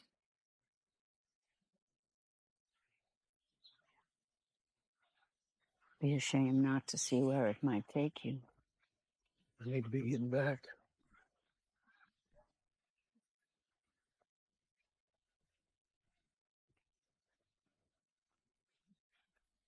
What are you so afraid of?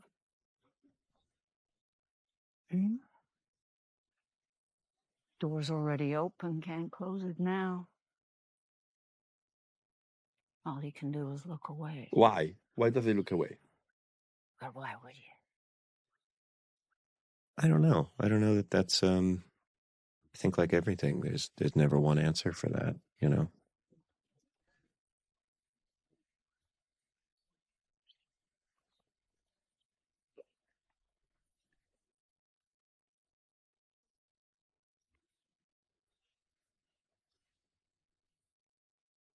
But I think in a way it would be easier for Allerton to accept what was happening between them if the experience were less intense, if it were less complete, if the telepathy were less successful.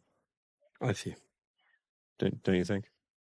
So he's terrified by losing himself into the relationship?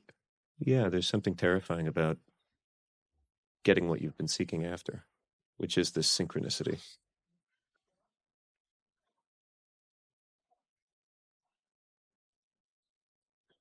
And this is my little quote of Saving Private Ryan, when the mom of the soldier bends on the porch. Do you remember that moment? Here. Is that true? Totally true. This is one of my favorite moments in the movie, is when she leans her head Very on romantic. his shoulder. Yeah. I'm an incurable romantic. I really... As Jonathan knows. I really believe in the love of Cotter and her husband. Yeah, it's there should be a so spin-off. pure. Yeah, there should be. Do a little short film about the two of them. There really should be, her and husband. And this is again from the book. Yes, yeah, this descent back to civilization. And it's when it loses sight of him. Yeah. But then...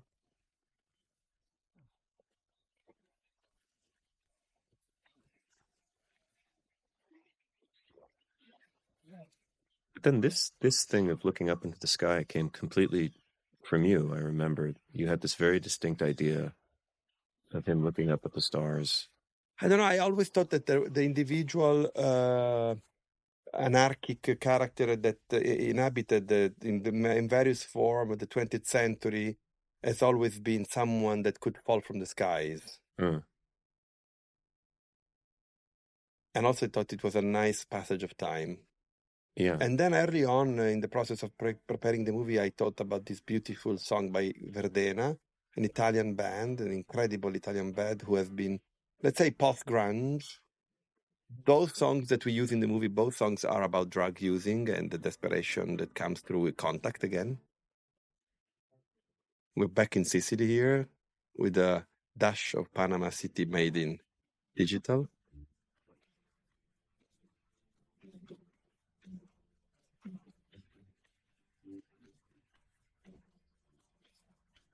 We shot this shot in an orchard of lemons or tangerines, right, Stefano? Yeah. And now but the approach was like as if we did it in the backlot of a studios where we are now. Yeah. Have you ever had this feeling, guys, of coming back to a place after a long time? And like having the emotion of seeing what happened to the place, to the people. Of course. Yeah. Mm-hmm.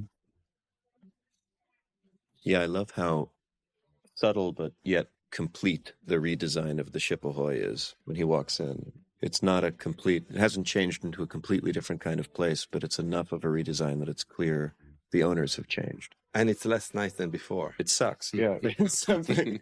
We don't want to go to the Ship Ahoy anymore. Yeah, the vibe before was incredible, and now it's lost its... I think it's a little polemic note on the gentrification, maybe. Definitely. It's gotten more corporate. Yeah, it's like Brooklyn. Yeah, it's a sweet green. Yeah. I'm very happy to get Joe Guidry back into the movie for the finale. This is a scene that I conceived by thinking of George Cukor, Rich and Famous, where you have these two characters talking in one shot. That then we did again, Marco, in the finale of After the Hunt. Yeah. Probably when this Blu-ray will be out, the movie will be already in the theaters. But these movies end more or less in the same way. Yeah. The two friends talking. Nice. Yeah, that's really nice. And we wrote a longer scene with a lot of jokes about Joe Dubé. Yeah. It was too long. And I couldn't call you to tell you, should I reduce it? I'm glad you did. I loved it, but it was too long. Yeah. Well, I remember the scene was basically this, and then we were having so much fun watching Jason and Daniel together that I remember in rehearsal, it felt like I should write them some more stuff. But ultimately, the scene wanted to end where it ends. Yeah. And in this moment, Lee wants to know about Allerton, but he doesn't have the guts to say.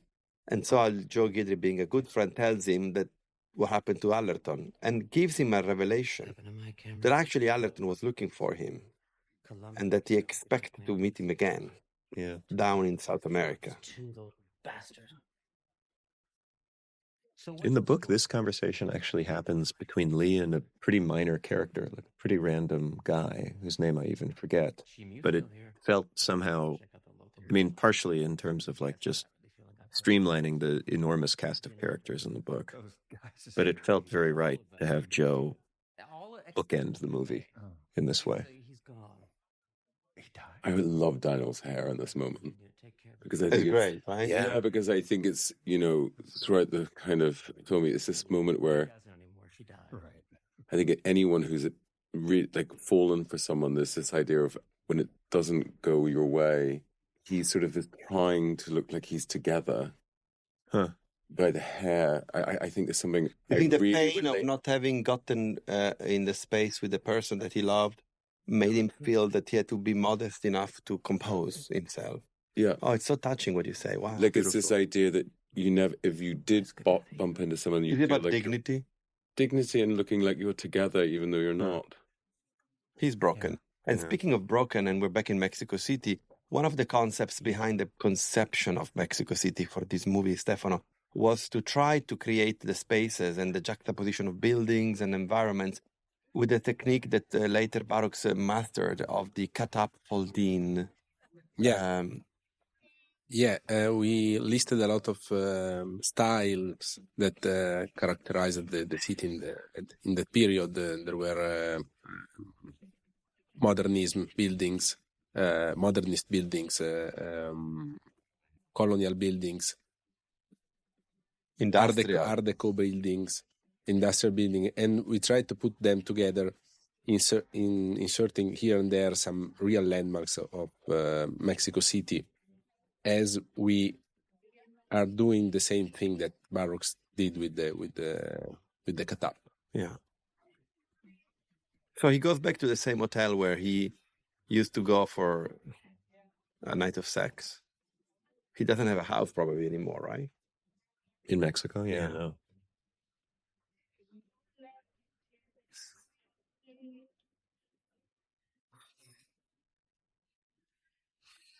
And now we enter in a place where we don't know if he's dreaming or if it's awake.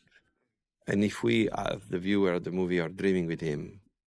But what happens is that, thinking of the introduction of the book, written for the publication of the book in 1985, almost 35 years after he wrote it, where he confesses to the reader that by having killed his wife, John Vollmer, playing a drunken game of William Tell with a glass over the head of the wife, the gun, he confesses that gesture, that murder, unleashed in him the impulse of becoming a writer in order to cure the presence of the ugly spirit within him.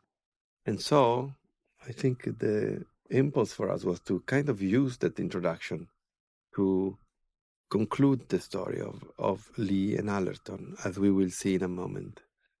Yeah, it was one of the peculiarities of this book in that it's hard to say where the main text ends, and where all the other things that you know about Burroughs or that have been written about Burroughs can bleed in and be a part of Queer.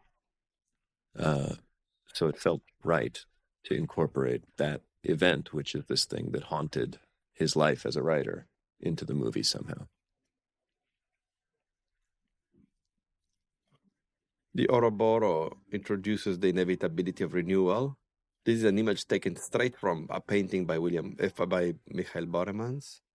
But it's important to see that there is a centipede, and it's a mechanical, alive centipede that you designed, Jonathan.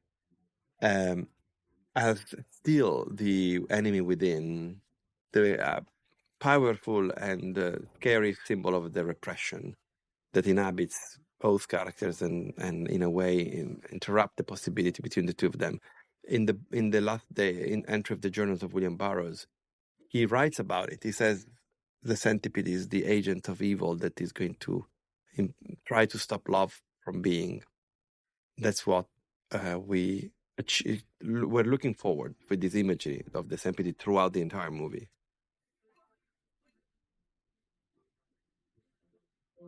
And not as a drunken game, but almost like a sort of like a literal enactment of what Oscar Wilde once said, that each man kills the things he loves. In dreams, Allerton and Lee have to repeat this gesture. I think the music in this moment is so fantastic. It's just so... And because we are at the end of the movie, we have to spend some time talking about the impossibly power of Daniel Craig's performance. I mean, it's incredible. What he achieved in this journey and the possibility of all the contradictions and all the fragilities of this character to be fully explored, it's paramount. And I will be thankful for life, for what it gave to this movie and to this character.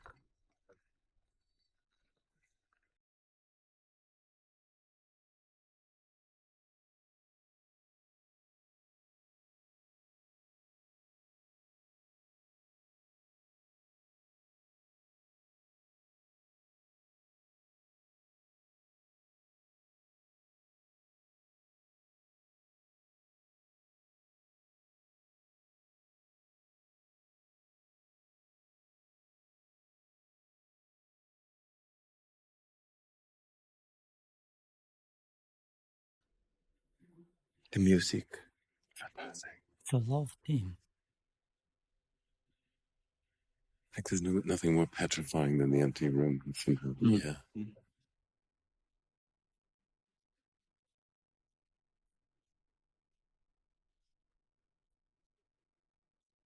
you remember when we had this idea of getting him to be at the end of his life? Was it immediately that you thought about it? No, I had written it so that the movie ended in the room with the blowing curtain, And then as we were talking about it and thinking about where Burroughs ended up, and it's actually, it's honest, something I couldn't have predicted at that point, but it's made more beautiful to me now that the ending song also is the last thing Burroughs ever wrote. The lyrics are from this time in his life. Yeah. It feels so right to see him like this.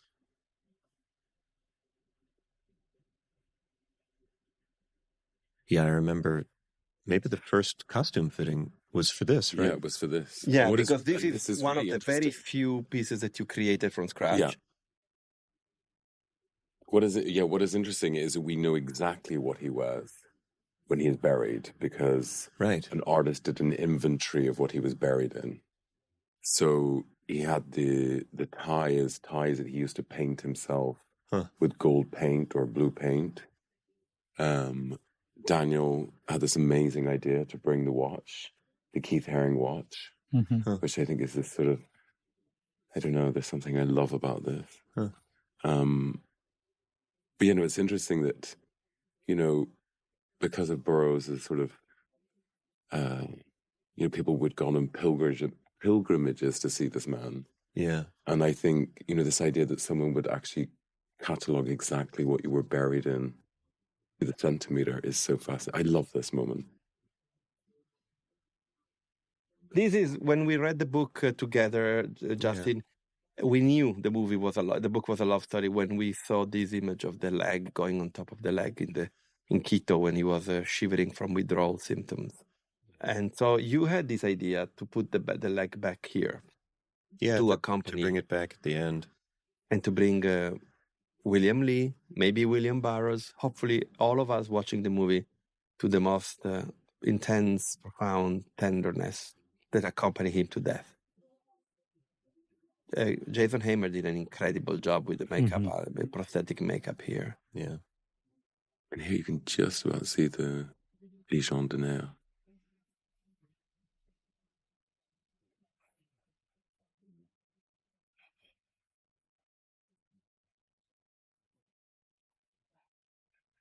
I promise that the next love story I do is going to be a totally fulfilled one. But the temptation of the butterfly in the stomach of this one was too great. And I'm very happy and proud that we did this movie all together. It's a very daring enterprise, and we really were kind of mad in embarking in it. But we did it. So the light comes back from the beginning to the end. At the end, it's colorful. This is a light that I think I want to work more in my future endeavors. It started in Suspiria. I remember. It comes here. It's his journey.